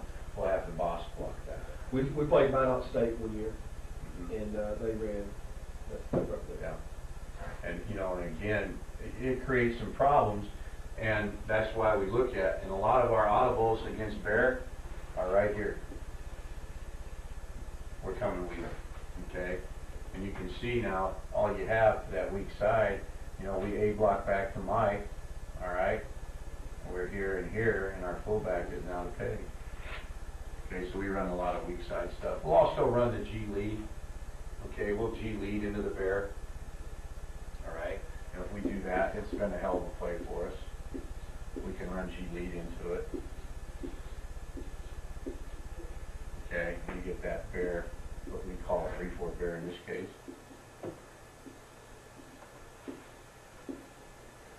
Okay, G lead is really like a boss scheme. All right. Fullback is always on the Mike Backer in G lead, okay? So he's got, you know, he might have to go outside of it, but he's reading this here, okay? He might be able to go there or continue outside. He bases that, okay? We go G lead here, G to G scheme, he pulls and traps. He blocks down. They gang block the backside. Okay. A pinto block, that's our pinto scheme. We have run 36G lead against the bear. Okay, and I'm not trying to get off any zone concepts, but we see fronts we're going to make some adjustments to, and we prepare for this bear all the time. Okay, so that's something that we looked at. And that's what I thought you guys were getting to earlier with your front. I thought you were seeing some bear front, what we call bear. Okay, so that's G lead, and it's been very, very helpful to us. And again, we'll run 38 balls, but we're going to check a lot of our stuff to the weak side versus that. Okay, so that's quarterback objectives. In the offensive line, that's, you know, I could talk to Ever with you guys on that. Let's just make sure we've covered everything. You know, we're big on the fronts. Our kids have to learn the fronts. We drop all the different fronts for them. They're tested on it. They're actually written assignments, tests that we give them. So we have to be very familiar with the fronts, and our centers will always identify Mike. Our center has to identify Mike. So it's even middle gap, or it's even, you know, gap left, whatever it might be. So we get some skin fronts too. This is a skin. We see some skin fronts. Now we go skin, it just speaks, in our terms of our nomenclature, it speaks to our Mike Backer. Anytime the Mike Backer, you know, in a true 4-3 look, he's sitting right over the top of the center. Anytime he goes plus is strong, we call it a tom. Anytime he goes weak, we call it a skin. Okay, all right? So now we get our one technique here, our end here, and now one is outside. That's our skin. Now anytime we see a skin, we always see an exchange front on the strong side. So he's now in a 3. Okay, end is in a 6. Okay, and then your Sam's sitting inside. And that's what we call skin. So we look at these fronts, and if we're running, all right, say 38 here, wide zone, our center would come up to line of scrimmage, you go even, gap, left. And identify the Mike backer. We always identify 0 with the Mike backer. And we would do what here? Triple. That'd be our triple to Sam. It's all those things we talked about, okay, with our reads. Determine the point of attack, declare the read, bring the ball carrier to you, all those things we talked about there. All right? And we would gap this, be in the 3. Okay? We never step him backside. We gap back to Mike because we made an even left gap. So even left gap. Let's talk about a little bit about technique while we Yeah. got that drawn up there. On the triple right there, if the guy's hanging, we're going to stay on the stage, the 2 guys are going to stay on the ends. Right? Right? Sam runs over the top. Okay? We're just going to let him go. And we're going to try to take the end back into the sand. You got the Sam coming over Right. top. Okay? We're going to pound this double team. All right, we're going to try to declare that. And that's what we want to do right there, is declare that read. And if he's hanging in a 7, all right, our tight end will come off late to that Sam. Late. He'll come off late to that Sam. But we are going to pound, Tom, we're going to pound that read. Because I got a what's going to tell that tight end to come off? Because we're telling him if that guy is hanging there, numbers.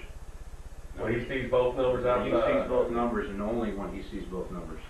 So if there's cylinder left there to block, okay, we're going to triple that, and we're going to block that, block that, block that. Now here comes the Sam. I see both numbers. I'm off. Okay, so now I come off late to the Sam. All right. Listen earlier. I did hear that.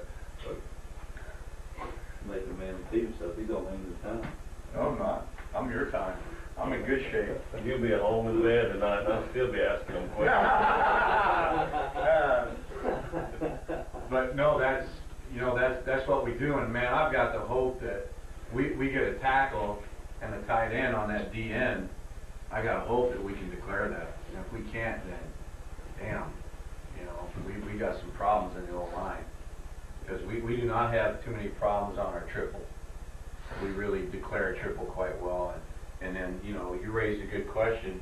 How do you determine when to come off? If we were 6 and 7, all right, I would tell you this. If we're running inside zone, we're always this. Okay, we're 90, 10. We're 90% on the double team. And we're 10% on the linebacker level. Oh, inside zone, what you said? Yep. In fact, I work a drill where I'll try to fool my linemen, okay? And I'll just have them double, double, double, and I'll scrape that backer. I'll have them run underneath, and if they come off too early, I don't like it. I get extremely upset. Because our philosophy on the inside zone, okay, both strong and weak, is we're 90-10. All right? We're 90% on the double, we're 10% on second level. Because what's going to happen is we're going to get that good pound, we're going to pound that double, all right, we're going to declare that read even on 8 and 9, and man, that's going to create some opportunities. And you get, a lot of times what you get is you get a linebacker that has the ball. He's got to run over top. And then here you are, boom, he's running over top. You got that declared, there's your cut. You're cutting up. So it's a good question, Tom. We really work hard on declaring that read. And then, we're not quite as prone to go 90-10 on our wide zone, but I'll tell you what we will do, and we've become very good at this, is declaring this read. I will not accept a back coming to me in 9-on-7 and saying, Coach, I cannot determine what the read is. I'll stop practice and I'll stick my foot so far up their butt if that back is telling me that. You're gonna try that now, going with what Tom said right there, and I know you said this earlier, but that tackle's gonna try to pass, if he's trying to hang, that tackle's gonna try to pass him off that Yeah, tight you're gonna end. try and jack him outside. He's gonna try to get him out there and force that cut back underneath and make that sandbacker come to that tackle right there. Exactly, Coach, and you're gonna see this on film. It brings up a good point. Ask all the questions you want. If I'm that tackle, okay, and that 7 is hanging, all right, that tight end, here's his footwork right here. Okay, now that tackle here, he comes. He's here, all right, because he's now involved with the inside half of that cylinder, and if that cylinder's there, bam, he's forcing that thing outside. He's trying to declare that as hard as he can. And then he'll climb to that sand, okay? All right, so you'll see this on film. We can watch film at any time you want, and I will clearly indicate to you, I hope, I think we'll see it, where that tackle has declared that DN in this exact scheme, okay? So that's really what we have to do. If you're going to run the wide zone, guys, 8-9 scheme, you have to declare your read. What about a guy that wants to play, say in that situation, a sandbacker that wants to try and run under when he sees that guard, well, in that situation, it'd be the tackle. When the tackle works out Yeah. to the down man, and that Sam decides he's going to fill it up right now on the inside gap. This is where I grab my running backs coach. And I ask him what his responsibilities are. That's what he wants to hear. He wants to know, when did he get to grab him? He may even go to the pin right here. What part you strangle him or? And we have a young buck, you know, as a running backs coach, but he played at UNC, Keith Grable. He's really good, and he's gone with me to Denver, or he's gone to Kansas City Chiefs with me, and we've talked inside zone and outside zone. And Keith, I wish, like heck, could have brought him out. He's really good. He was a wideout. He's really good in the passing game. He's taught me a lot in the passing game. And in turn, I've shared a lot with him in the running game. And that's when I'll go to answer your question. I'll go to Keith Grable, and I'll say, what is your back doing? Okay, that's creating that sand to be filling so quick. And we just look at the path of it. That's what he's got to do, that 75% slow the hole. He's got to get that sand to stretch. You know, and Tom, you can stunt it. You know, you can always have your stunts. This would be, you know, and Sam cross is what we call, you know, our sex and our wexes. And you can always have that. And that's when, you know, I'm not real big. I don't spend a lot of time on the stunts because, you know, kids get in the idea that, okay, wow, they're stunting, and, you know, we really got to be careful here, and it reduces some of their aggressiveness, and I don't like that. So I really just teach techniques and stuff. But let's say you start getting some of this, okay, and Sam is going. Do not chase, do not turn back in, do not chase the stunt. Okay, and on 6 and 7 it's a little bit different, but not extremely different. But if that end goes inside, then this tackle knows, or this tight end knows what. He's working his angle departure to Sam. Okay, if it's the opposite of that, okay, if we go the other way, okay, we just very carefully, we've got that, it goes back to what I said earlier, and I'm glad we're back on this, on that tackle, right? And I'm going to declare that read, and what's my aiming point? I'm looking for one thing. One thing only. Hip. And man, it's helped us out tremendously. I mean, if I'm looking at that hip on that right tackle, and I'm spying that hip. If that hip goes away, 1, 2, 3, can I declare? Yeah, there's still some cylinder, I'll declare it. But as I'm looking, all right, I'm feeling this sand. If that hip flies out, there's no way I'm going to, you know, the hip disappears immediately, I immediately climb the sand. So in this case, this would be that scenario. I look here, okay, take that balance step, buy a little bit of time to gain some time and leverage, okay, right there, and I see that hip disappear, I'm now immediately, my focus is right back to sand, and I'm climbing on that perfect angle of departure. I do not want to see this guy, you know, get back in here. I want to see him climb you know, square up. But sometimes with that sand, if they stun it, you know, and I don't work a lot of it, but we read it, hip goes outside, boom, look for sand right now. Okay? But I don't go back rushing in a hurry, No. inside to go get it. And when I see it, I don't wanna go square it up. No, no. I wanna maintain outside leverage. Yes, I don't wanna see this. Right. I wanna see, okay, hip goes away, got it. And that's responsibility back too. Yeah, that's when I grab that running back coach. And that's why I brought up the point that I brought up. I wanna know, you know, cause so many times I'm watching 9-on-7 and I see, damn, that Sam is feeling right, you know, right away. And with spring ball, and they get so used to what, you know, we face our defense every day. You know, so we have to change formations up every now and then and put a little wrinkle in it. But so many times, when I saw that Sam feeling, here's what our running back was doing. He would get right to about here, and he's cutting up. He's not pressing the crack of that tight end's ass. Or he wasn't at what? It was more like 90. He just flying boom right there. That's all he was doing. He wasn't pressing the crack that ass and allowing this to expand. We want to stretch that, and then we want to allow that backside to expand. Okay, so that happens, and I look very carefully at the running back. We look at that. So it comes back to some good points earlier. You know, we're really big on just watching that hip and declaring that read. We've got to declare that read. Look at that very carefully. Okay. 11:40, almost start film. Yeah, no, don't sit down without marker, because you're gonna mark right on the film, you know. Yeah. You can mark on it, and Yeah, and what do I have to do that on? Right here? yeah, we're gonna protect it right there. So we. I don't know if that's gonna work. Huh? We'll try. If you mess this one up again. I think you gotta run that video through the computer to be able to do that.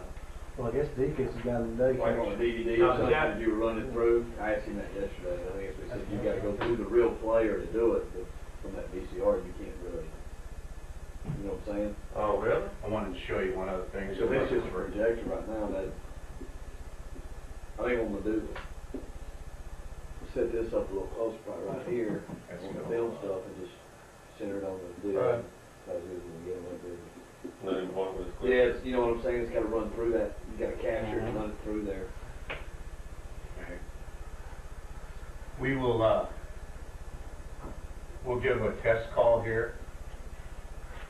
Okay, that's a test call. We've got, say, the strong safety in what we call a tough position.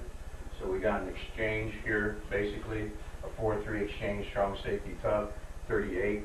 Okay, and we don't feel, you guys were talking earlier about your wideout being able to get in there. Okay, well, with his normal split, he's gonna try to get in there, but we've looked at game tapes and stuff, and we don't feel he can get in there, all right? So we'll go to a test scheme, all right? We just put him down or he's on the corner, and then here, we test, all right? And we tell with that, we're gonna test with that because he's the force and fill guy right now, and then we're here, and we're gapping here, okay? And we'll incorporate this into our boss scheme, okay? And now he's to that backer, and now we can gap back here. So we can combine that test scheme with a boss scheme, and it doesn't take you out of running your wide zone, okay? And then we do that, and I just wanted to show you that because I was looking here at the old line objectives, you know, and I've got in parentheses there, you know, talking about the test scheme. And those are some things that we'll look at, and we can stay on board with the test. Okay? And then again, he's here, we're gapping here, we're gapping back. We involved our boss here, okay? He's got to hold that because we are not going to seal this backside. We're going to still what? Do all that. Okay? So he's got to hold that right there. Okay? So there's that test scheme we're involving in with the boss. Alright? If you don't always have to boss it, you can still gap, but it's going to be a what? It'd be a cutback because this is a wash. Yeah. It's a wash. Ain't nobody on, really. Yeah, and you're cutting back behind the 3, so you don't have to incorporate boss, you can test it, but I just want to show you the combination. You can go a test scheme with boss, if you're worried about some backside overlapping the line back. That's without a boss, is that what you said, just said? Yes, you can go. But you're going to be asking your Yep. your tackle and, Well, I mean, no, your guard center's going to be reaching all the way combination's gotta get over. to the sand. Yeah. Yeah, just And kind now- of reach it out Right, there. now it's just a full wash Yeah. up to that. And that's Changing about- technique right there, I mean, they're coming off a little faster. Yeah, yeah, they're a little bit quicker. Okay, they really want to, you know, we hope that the tackle can handle that in because he's so far outside there, you know, outside the tackle. He's in a 7 technique. We're not going to slug that. Okay, we are not going to slug that. There's just no way. All right, so we go back to the gap scheme. We evolve our center and now our guard. And we say, okay, guys, we're going to gap that. We're going to test release it. Tight ends to strong safety. Okay, that tackle is what? He's declaring that right now with his push-pull technique. And then we're going to work a gap, okay? And the guard and tackle are trying to produce the best angle they can to get to that backer. If they can't get to it, they wash him by. They just wash him by, and then, hey, our back is instructed that when he sees us with a test scheme, where's the ball probably going to hit? It's going to be cut up. Yeah. Because you're going to get that stretched. So you're going to get that stretched unless this guy is just a total waste. So you're going to get that stretched. So hey, now you come off your primary read, you better be looking some secondary read. So we look at that. All right, that secondary read washes by. You've got to press that gap, and he's cutting up. Okay, and we're pretty successful at that. We've been able to do that and not incorporate boss. And then obviously, if you don't, you got your fullback on angle seal. Okay? So you got that availability there. So if I'm sitting there and I'm just strategizing, which, you know, we've been known to do a little bit. Sure. If that Sam Backer is he's a fast flow player, then we probably want to go back and no boss. We want to put the fullback backside, cut everything off, and let him run himself out. But if he's a plugger, then we probably want to go sit in there and do the ball. And that's the key, Coach. That's exactly right. You've got it down. Depends a little bit on personnel too, though, wouldn't it, Tom? I mean, if we don't have if that's a stud backer sitting in there, just a big kid, depending on who our fullback is, may not go to the ball, so let a bigger lineman be able to come off, let that tackle come off, and maybe put the fullback on the force. Yeah. On a personnel matchup. You got some options though, because I mean, we might want to go out there and you know take the test call off. You know. Yeah, take it off. Take it off. Triple inside. Yeah, that's right. There you go. Triple it to that big back. Yeah. Put a big lineman on. Yeah. Now you Yeah, can that's go. what I'm saying. Yeah. Get that bigger lineman on it. Right. Plus, I think you put that fullback outside sometimes, you may really get that backer screaming outside now Mhm. with that stretched look out there. And that goes back to our true boss scheme. Yeah, your original. By personnel. Our original, when we first put in our 8 and 9 zone. Boss was truly the fullback on a strong safety. So you can go right back to that. But you don't call that force when it's to the strong side? Y'all run that anymore? What'd you call it? Fullback on the force. That was our true old boss scheme What do you fullback. do now? And Y'all not do it anymore? no, we've really gotten away from that because so much of our stuff now is Zeus. Okay, we don't even call Zeus anymore. It's just 38, and our flanker knows that he's got first. Yeah, he has first most. forward. Yeah, we might have to use some short motion, Yeah. or bring him over, but he knows he's got first Does forward. he do that on his own? Y'all give him that flexibility if he's sitting inside and say, hey, you can't get the force from out here. That guy's sitting there tight. You may have some motion on him, they do that or not. On his own, or you call it. We have a young man, but we don't leave that to chance very often. We're going to call it. But we do have a young man, I think, that could do that.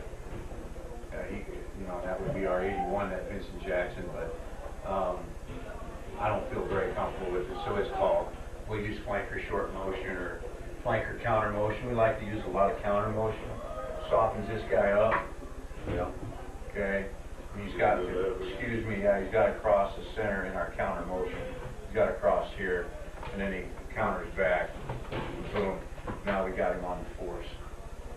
Okay, so we use that. That's flanker counter motion.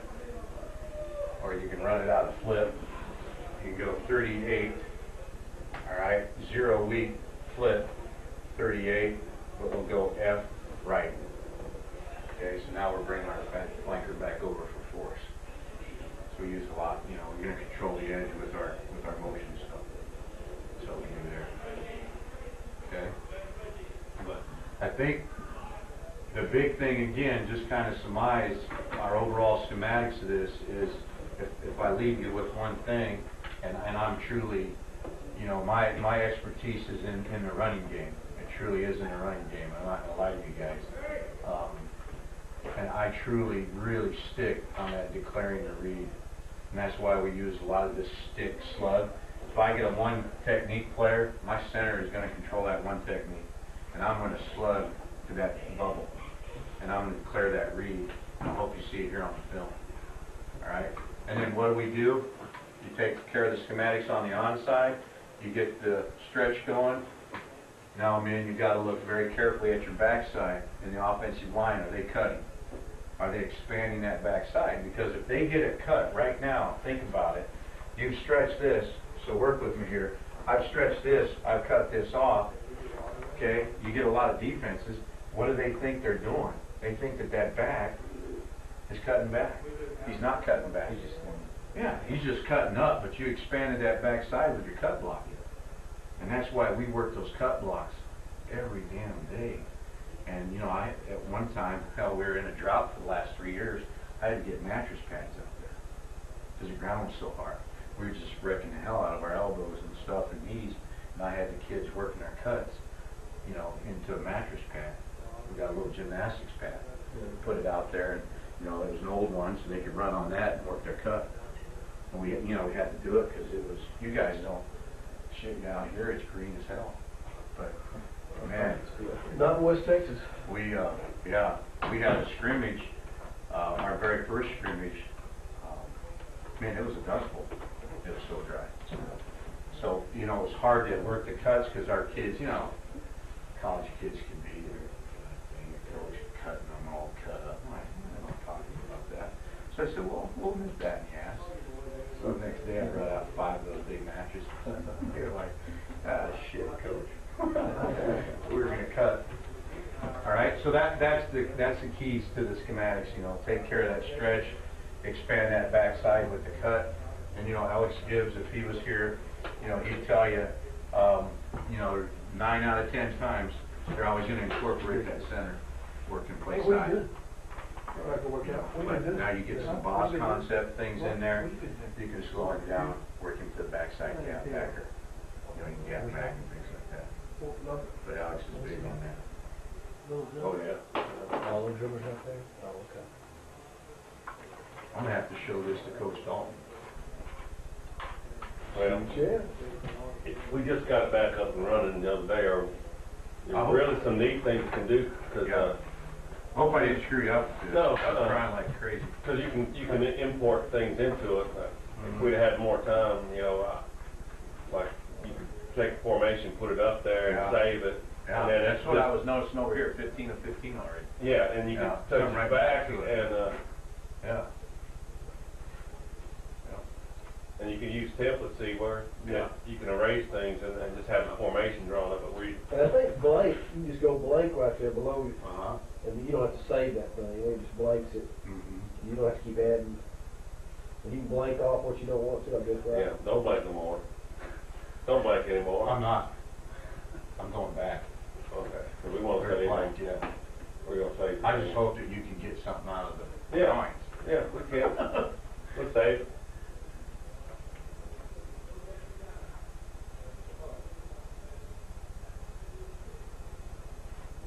Coach, you like to sit down? Uh, You haven't sat down the whole time. No, Coach, I'm used to standing. I got twins. I'll be 8 years old. There's not much sitting down around my house. My life is football and family, and that's probably what caused me the divorce. So I readjusted my priorities a little bit. He Tom, goes, what time you gotta go? Family on Mondays, Tuesday, and Wednesday, football all the rest of the days. what time do I have to go where? Tom's got a track meet today. Two, You gonna leave at 2? no, we'll leave at 1:25, Okay. get over there. No, you guys, you think that helps you? You got some confidence in that 8 and 9? Answered the questions you want? Well, as smart as we are at this point, we don't have any questions. We're not smart enough to handle it. I Tom is. I have that same. But Tom, Same problem. as we get in the field, we'll start to see it and learn it more. Yeah. Oh, yeah, our coaches, all except one have done their homework, and they pretty much up on this now. Did he give you a copy? Uh-huh. What you been doing? Huh? You got that video? We got drinking some brewski. Single, you know, single, I just Yeah, where did I- life a little bit. Where'd I put that stuff? Sorry. At this point, I just need to hear it again and again and again. It's not. Mine is running at the crack of the ass. Yeah. Run the crack of the ass, one read, You- and you got secondary. You gotta find that kid. You gotta get Aaron to find this deal. He can feel it. You can't be an 8th grader running this play when we hit district, you know. So he won't be. But I think that we definitely have to run this play at the 7th and 8th grade level. If we can, well, definitely at the 8th grade level. I think it could be good if you could just get. You're gonna have to get the whole line working together. That's what I'm saying. It can't, and it's going to take Coach Brando to actually come out there in first period athletics instead of sitting in the office this year. That's huge because we can't have Coulter teaching it, but Coulter will teach him how to baseball. He will. He does not like to teach Tom, and he won't. He don't understand it. And he's told, and he said that. The other day when we're out there at the 8th grade doing offense, he said, I'm not going to teach John anything about it. I'm going to teach him how to base blocks when we do run ISO. We always run ISOs. We're always running ISOs. My deal is I'd have him come out there and teach 8th grade. Well, we have as breakfast. Did you get breakfast, Why Coach? don't we get a little pizza hut and liver? Pizza hut and liver, a little thick crust? Oh, Huh? crust. You hear me talking? Now he's talking thin crust. Catch some fish this weekend or what? No, painting Daisy Dolan. Oh, yeah. Well, I told her usually to go buy the truck motor, grow some nuts, and just go buy it. I need to. You scared? Yeah, I'm scared. You wish your boat back down there. I'm fixing to buy one. You must see that going. But I wish I had the one I had. Yes, you're correct. But I'm fixing it. The one I'm buying, that's pretty stinking nice. If it stay there for another month Where and a are half. you at? Are you at the house? I'm at the house. Where's she at? Her parents. When it sells, I'll do it with my parents. Stay there till they kick my ass out. It's free. I ain't going nowhere. They talk about maybe selling me the house in a couple of years. There you go. We'll have to see where I'm at in a couple of years with life and money. And Probably on his third boat. Third boat. This supposed to be my 4th boat. What are you talking about? The only bad thing is, we have 32 right now, 8th grade, and I've already going to 8th grade. Broke Five again are right there. not playing next year. Oh, yeah. He's No. to the death. No, he players. did. You did that to Not me? Players. Yeah. Coaches. Who they got? Yeah. He's gonna come here a little bit. Brady's just not. We might not have enough to play now. Hey, You in there? We might really Good not have stats. 11 kids. Where's my 8th grade? From 8th grade. Not this year, 2 years from now. In district? 360 something. In district? We don't know how many more. District We have 32 7th graders. 44. Already 5 have already came No, through. His last 3 games. He's 415 overall. He's 444 I'm district. working. Nick is And one of the best athletes. He's the best athlete. Oh, around 5.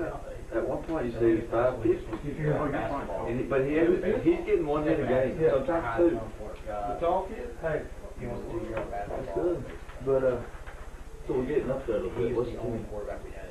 team batting average is like 256 overall. any more than pack 2, you know? Yes, we had. We only we're missing 7, 4 280 maybe? right now. No, We had 2, 4. We're missing 7. We had 4 Really? turning This this morning. Good. So it's 3. picking up a little bit. So I mean, If we knock out the others, 8th you grade. know what I I'm really don't know until 8th grade. Yeah. Coach Calder keeps The all others, that. flip a coin. the others, not Knox, because A-Bear and those guys.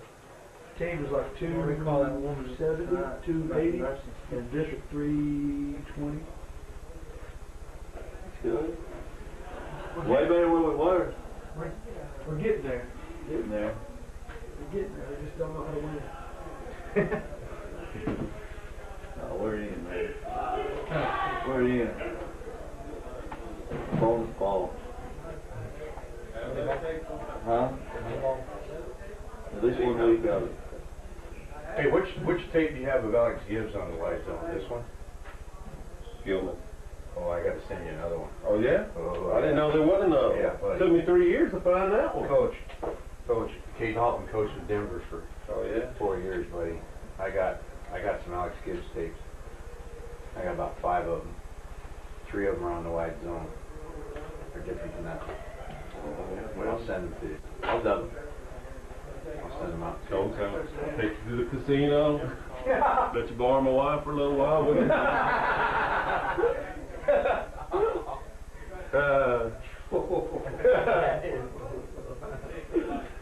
Wow. Actually, We actually won the game. I'm proof that a blind squirrel can find an acorn now and then. I just recently started dating a gal. Doggone. I hope you're right. She's, well, I'm going through one right now myself. Victoria's Secret model for 3 years. Yeah. I don't know what she sees in me, but it's right now it's a pretty good relationship. So I'm not complaining. I was real scary about that dating shit though.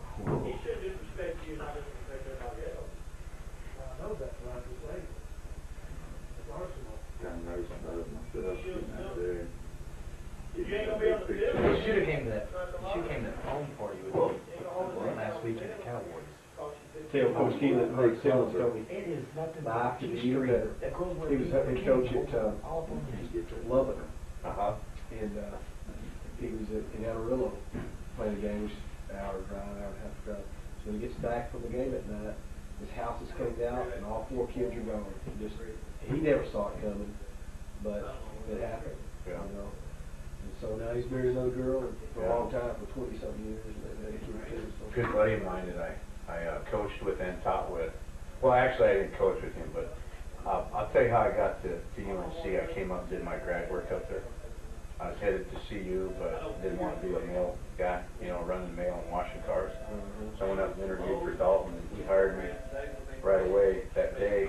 I had to start to work the next day, but I'll tell you what, this guy that I was teaching with, and then I would go over, after I was done teaching at the junior high, I'd run over to the college, and my last hour was planning period. Long story short, I'd leave at 1 o'clock.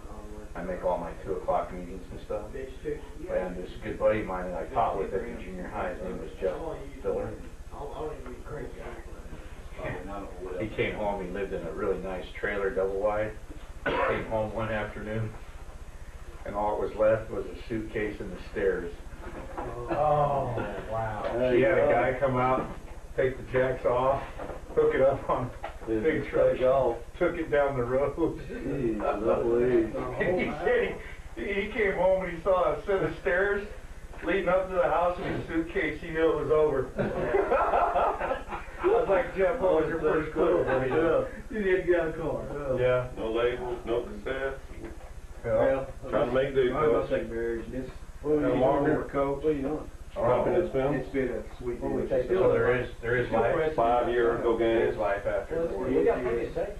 Kimball or somebody, Kirbyville. It was hard on me. I mean, I've been on schedule at least Which I 4 was years. too. I didn't take anything within 4 I'm years. just recently, out of it, going right on a year, 20 seconds to go in the game. and it was up, and Asshole. I was never a really wild man. How long did that? that? Reset, Some of them are 30 minutes. a little bit more into Yeah, I've got some spiritual 30-minute things and tapes. stuff. No, I mean, you want to make sure you got an hour. Because, Yeah, well, this is the past. I mean, it's gotta be within, and you can't find it anywhere else, so. I'm teaching the So it's working out. It's It's getting better, but I'll tell you what, after school? I still get Yeah. that. Back Still to me expression. and, Aaron. there all the time. Nice part to go about. We social? He needs to get. We're working here. You like pizza? Coach Ellie, He's just very formed. But now they wait, I ain't got no time and they taking it all I up. know, we do, Tony's the hustle. Hey, just say hello, Todd. He's very formed today. Good to see you. Hey, I appreciate Coach Gilman. Have you ever seen Maggie's dad? They His said his father- dad's yoked too. His father said his dad was in the army, he said he's yoked. Is Mackey's He there? was yoked me though. Yeah, Coach. I'm daddy. We'll have a little bit. Yeah. Maggie's sisters were going to tall. No, take that in. His older sister's maybe 4 or 5. We'll take he's wanting to show. Yeah, he's on. You gotta look around Orange. There's not very many tall guys walking around Orange. I'm trying to stop recording. They got a lot of twins. Okay, our Mongo is weak side, okay, so you always see it written like this. We'll never go 38, 39 Mongo, because Mongo means weak, and it's man blocking. Basically, Mongo's weak man blocking, so we go 39/38 Mongo, so we're running weak side here. And it's the wide zone weak, okay? Right, so we're gonna be running weak here. Fullback is here. Okay, he's the Wanda. This would Mike. This would be Sam. Brandon, can you grab another chair? Looks here like they're probably in cover 5. Okay, so our wideouts are looking at it could be 8, but it's going back to really incorporating the wideouts, reading the force. They've got to get the force cut off here.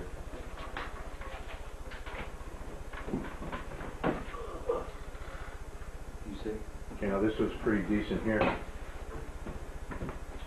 Watch the read here. Okay. We got him hooked. Alright, so the fullback should have been outside of that. There's your read. Okay, since it's Mongo, it's more of a man scheme.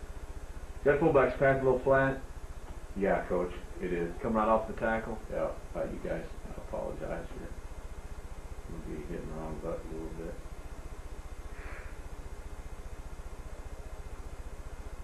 Yeah, it's a little flat. That's Adam Matthews. Okay, rushed for over 1,500 yards. A little bit of a dip in there. Okay, but you'll see it on the end zone. This is intercut. Okay. So here we know we're running Mongo. It's man. All right, so we're going to gap here to Mike. Here's Wanda. Fullback is on the one. He's got the same reads. And our tackle's got to declare the end. Okay. Let's see if he does that. Okay, got him hooked. Good job here by the guard. Watch their steps. Now, since he has no help here, That's a good job by the guard. and that little, lot of penetration right there on the On read the- man, when he's got him hooked.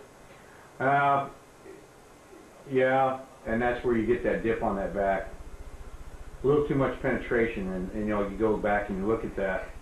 Let's see where he was if he was in a 4-eye. Okay, no, he's a type 5 technique. Okay, and I think he overstepped him a little bit and crossed way over. Okay, let's go back. You bring up a good point. Let's see if we can see it on the wide. Okay, just real quick. We'll see other shots. I won't run everything back, but see what he did here with his second step. Yeah, he might have, crossed it over too far.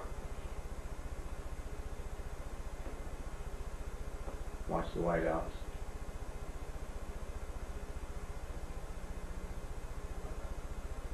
See, he got to him. Wasn't great, but he got there.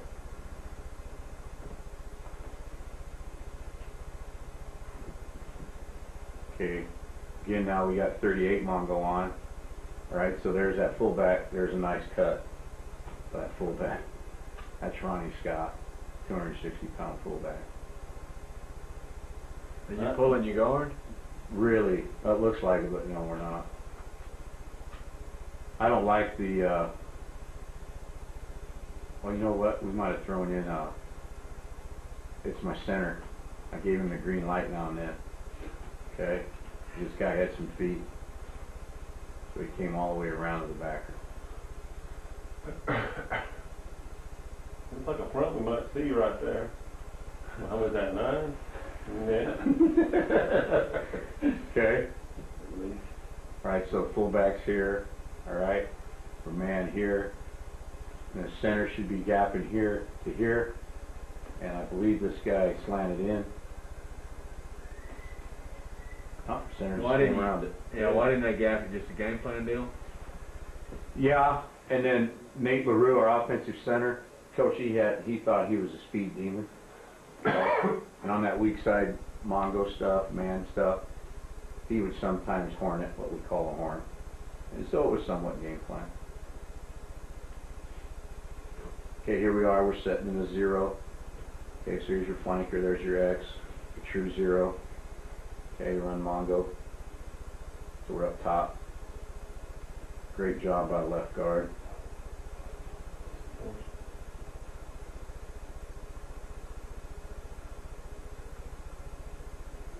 Okay. Got to declare the read. Not bad. Oh, and hey, that's a redshirt freshman. That left tackle now. Okay, go back and see what the guard did. In center. Oh, that's my starting center now. So we're beating these guys pretty bad. This is our second and third teamers in. What's the coach that center up right there? Is that his fault that guy's Yeah. kind of getting across there? What? Yes, coach. Is he not flat enough? Yeah. Yeah, he didn't lose enough ground to gain ground. He's got a bad angle here. See? Bad angle. He didn't lose enough ground to gain ground. And the guard's pretty good here. I mean, on the gap. See that? He pawed that off. Now he's cutting. And we're not very good on the backside here either. Is that because are we passing it off this way because that guy is the inside shade on the guard? Mm-hmm. Now, if he was head up, you know, we work in the half, and the center would be actually Exactly, and the center's got to come over and work that inside half. So the center here's got a bad But because angle. right now he's just really bumping on the center. Yeah.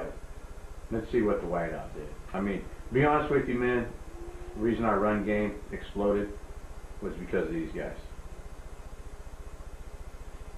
That's a pretty good read on his part. I didn't finish, but that's a pretty damn good read on his part. Blocking that 8th guy.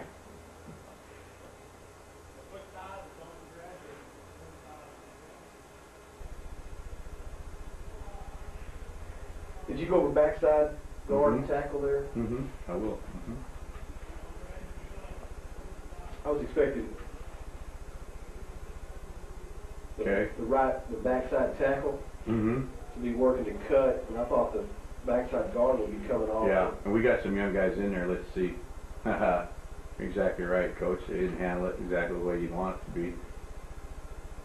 See, this would be gap to here, pull back to here. All right. And now what they would call, since this guy's so far removed, it's still a B1, they're going to be a little bit stronger on it, okay? Because now they're B1 into here and not to a guy stacked right here. Let's see how they handled it. Poor by guard not getting That's poor by the guard. tackles trying to get there. Yes, he was. Yeah.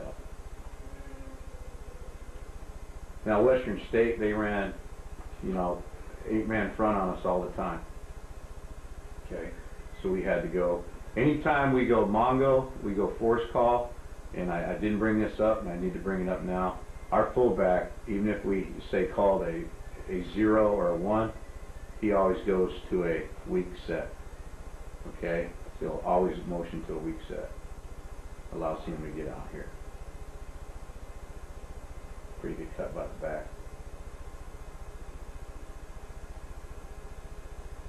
We should be here, gap into here, fullback's here. Oh, excuse me, can't see him, but fullback's there. So we've got to force block this, so we're gapping to here. All right, and we got to reach this guy. Pepperoni, all right? We all or y'all want? How many gonna get?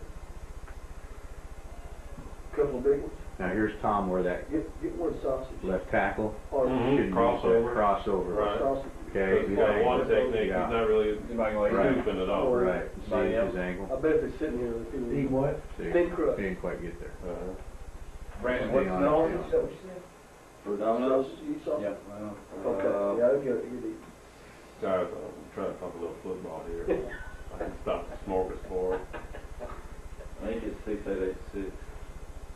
They opened a new one. Yeah, that's the number. 735. Yeah, here's, First time from the coach. here's a good job, bud. Now, you hold the same rules about cutting this as Alex gives. You don't like to cut that a guy that's a tight shade. Right, You like to cut the guys in front of. right. I'm same school with Alex. Okay. Yeah, same school. So really, that 75 should be cutting on the back side. Yeah. The left guard. He should be, Guys inside, move the inside shade on. see it? He should be cutting.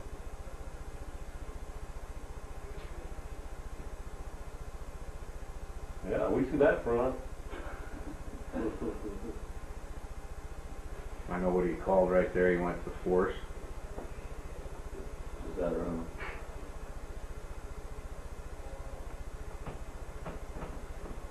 No answer? Yeah, then I'm on hold. Oh. Okay, so he's got to be here. All right, just by alignment, that back knows that this ball should be outside. Okay, so he's got to press that. Now, what's our rule for the end man on line of scrimmage here? I need 2 pepperoni and 1 sauce. How does that tackle know that that's not his man, that's the force man? And if you let him to the field house. The quarterback called force. So he knows that that Yeah. guy outside is going to be the force? Yep. Yeah, he's going out. And we know in our Mongo scheme, Mongo means man. All right.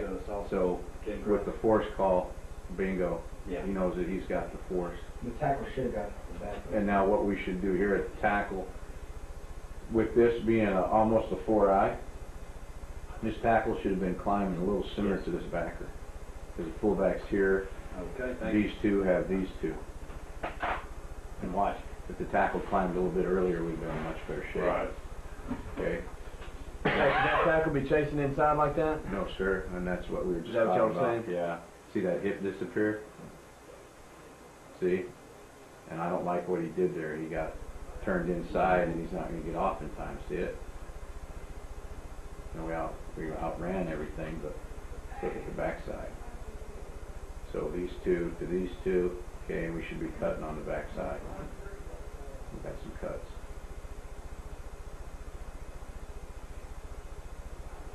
Big wide out.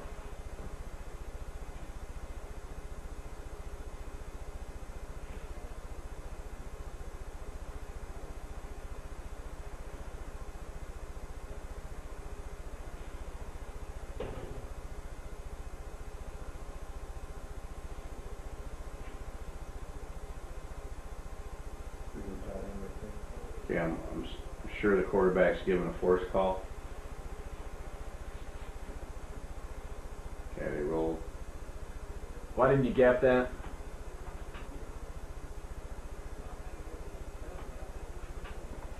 Three technique, okay, one technique here, and we're Mongo, so that tells us, unless there's a force guy up here, which he's not, okay, we are going to Mongo, so the fullback is now here, and we're able to gap back now, okay, so fullback is here. Now if it was force, we'd have to turn that into a gap, okay, but force was called off, so now we're gapping to here, all right, and we should seal. Good cut backside. Overtaken cut, and then we preach about that. Not bad.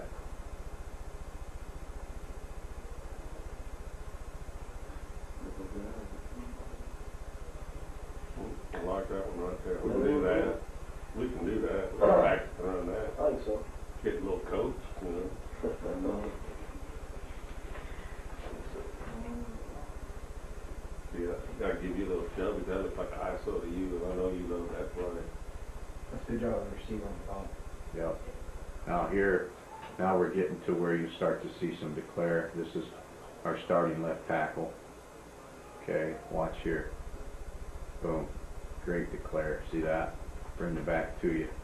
Watch the steps here. Although he's a little slow, I like the way he's staying square and he's stretching the three. See it? Now the hat should be outside. Now with this being Mongo, okay, Kevin, you were asking earlier, puts the fullback here, and we're able to gap back. Okay? Good cut. Yeah, it's just a game plan though. Yes, sir. Watch the cuts backside. How about that wheel? Same really. Good job by the fullback. Backside backer. How about that? This wide out's got to get to him. Gotta try. That's Jamar. Jamar Favre, he's a JC kid out of Snow Junior College. And I'll tell you what, the harder they're hitting, the wider he's a splitting.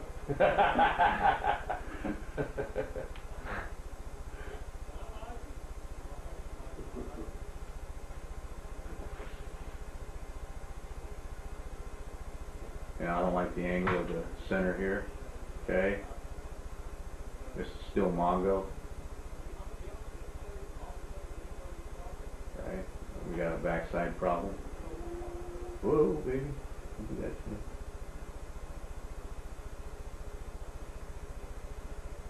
See where that backside problem came from. So what's the bad That part back. about the center? What's the Watch his angle. See, he's not. See how his shoulders are turned? I want him to lose more ground and get over here. I want him to think in this scheme of things that he can reach that 3. okay? Okay. So he's too much Yeah. at the hip right now. Yeah, and he wants to chase that. Seeing that hip was there, he should declare that. Boom, and work out. We're doing on the backside. I know the backside guard did a very good job, but No, he didn't. tailback ought to make that cut, shouldn't it? Why are you not chopping the 3 with that backside tackle, letting the tight end have that 5 to chop him and Yeah. sending the guard off to the backside backer? Right. Yeah. Is that what Here we go. they should? Yeah. Okay. Well, this No, is something this is our Mongo scheme. So Mongo means man. All right. He's here with a gap, and fullback's here. So now No, what really, allows center's us? working back to that backside. So yeah, and so now what? backside backer. We're gapping here to here. right. Yeah.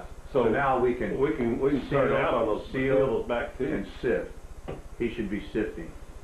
Okay? So it's man scheme. Mongo means man, weak side man. Fullback's here. We gap here to here. Okay. Seal, seal, sift. So it's center and backside guard then. Yep. And this the is back, terrible. tailback ought to make the cut. Yeah. And this is terrible. But That's that's terrible. not a cut guy, right? It's When he moves back outside where he's looking in front of me, right. now I would stay up and just cut off. You- I should wall him Oh, off. you damn right. And this is terrible. It's not good by the guard. That's why you don't chop Yeah. somebody that's staring at it. Yeah.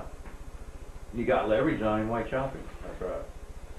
Center turned his shoulders more than everything. Yeah, yeah, and that's a young center, but he's going to have to grow up. He's my starting Now, center. see, they've all been here to hear you, so now they all know how to coach offensive line. We'll have a lot. And see, I don't like what the tight end did. All right, I don't like it at all. Okay, the tight end, if he didn't call sift, he needs to be down here. Okay, and the tackle should be working up. Everybody should be in a full scoop mode. All right, and I don't like what he did. We're going to leave a guy. That's not good. This against Florida Atlantic. They went to the semifinals, lost to Delaware. Okay, now this is pretty good scheme here with Mongo. This is what we call trio, our trio scheme, and we saw this in game planning. All right, that they had a tendency they'd bring force and they'd slant. Okay, in this case, slant is strong, angle is weak, so they were slanting their line. So we just said we're going to full scoop trio this. Now our tackle should have climbed a little earlier. Okay, and fullback's out here on force. Is tailback dipping? Yeah, he did dip a little bit. I don't know. No, he did, Coach. Does it? Yeah, he does Looks dip like a little he bit. See it? He dipped a little bit. Now that one right there, would you prefer you to pull back to hit him up high, or? I mean, Yeah, good question. And with Ronnie Scott, I'll tell you what, I was smart enough not to outcoach that kid. Because man, he could cut block like nobody's business. And then when he got tired of cutting you, he would hit you in the mouth. So I didn't say much to Ronnie. I was really confident in the fact that he could cut a guy. But to answer your question, because I know you're getting to a good point here, you know, with that kind of leverage, I'd prefer he stayed up. I think it gave us a little bit running, better crease there. Here's the guy you want to watch. That guy here was able to control some declare and reads.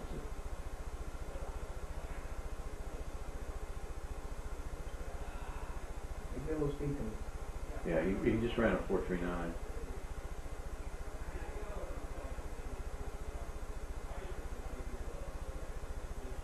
He ran it inside. Track spikes. Okay, here's a good example. Watch. Okay, the guard. See how he stays square? He's chasing that hip, right?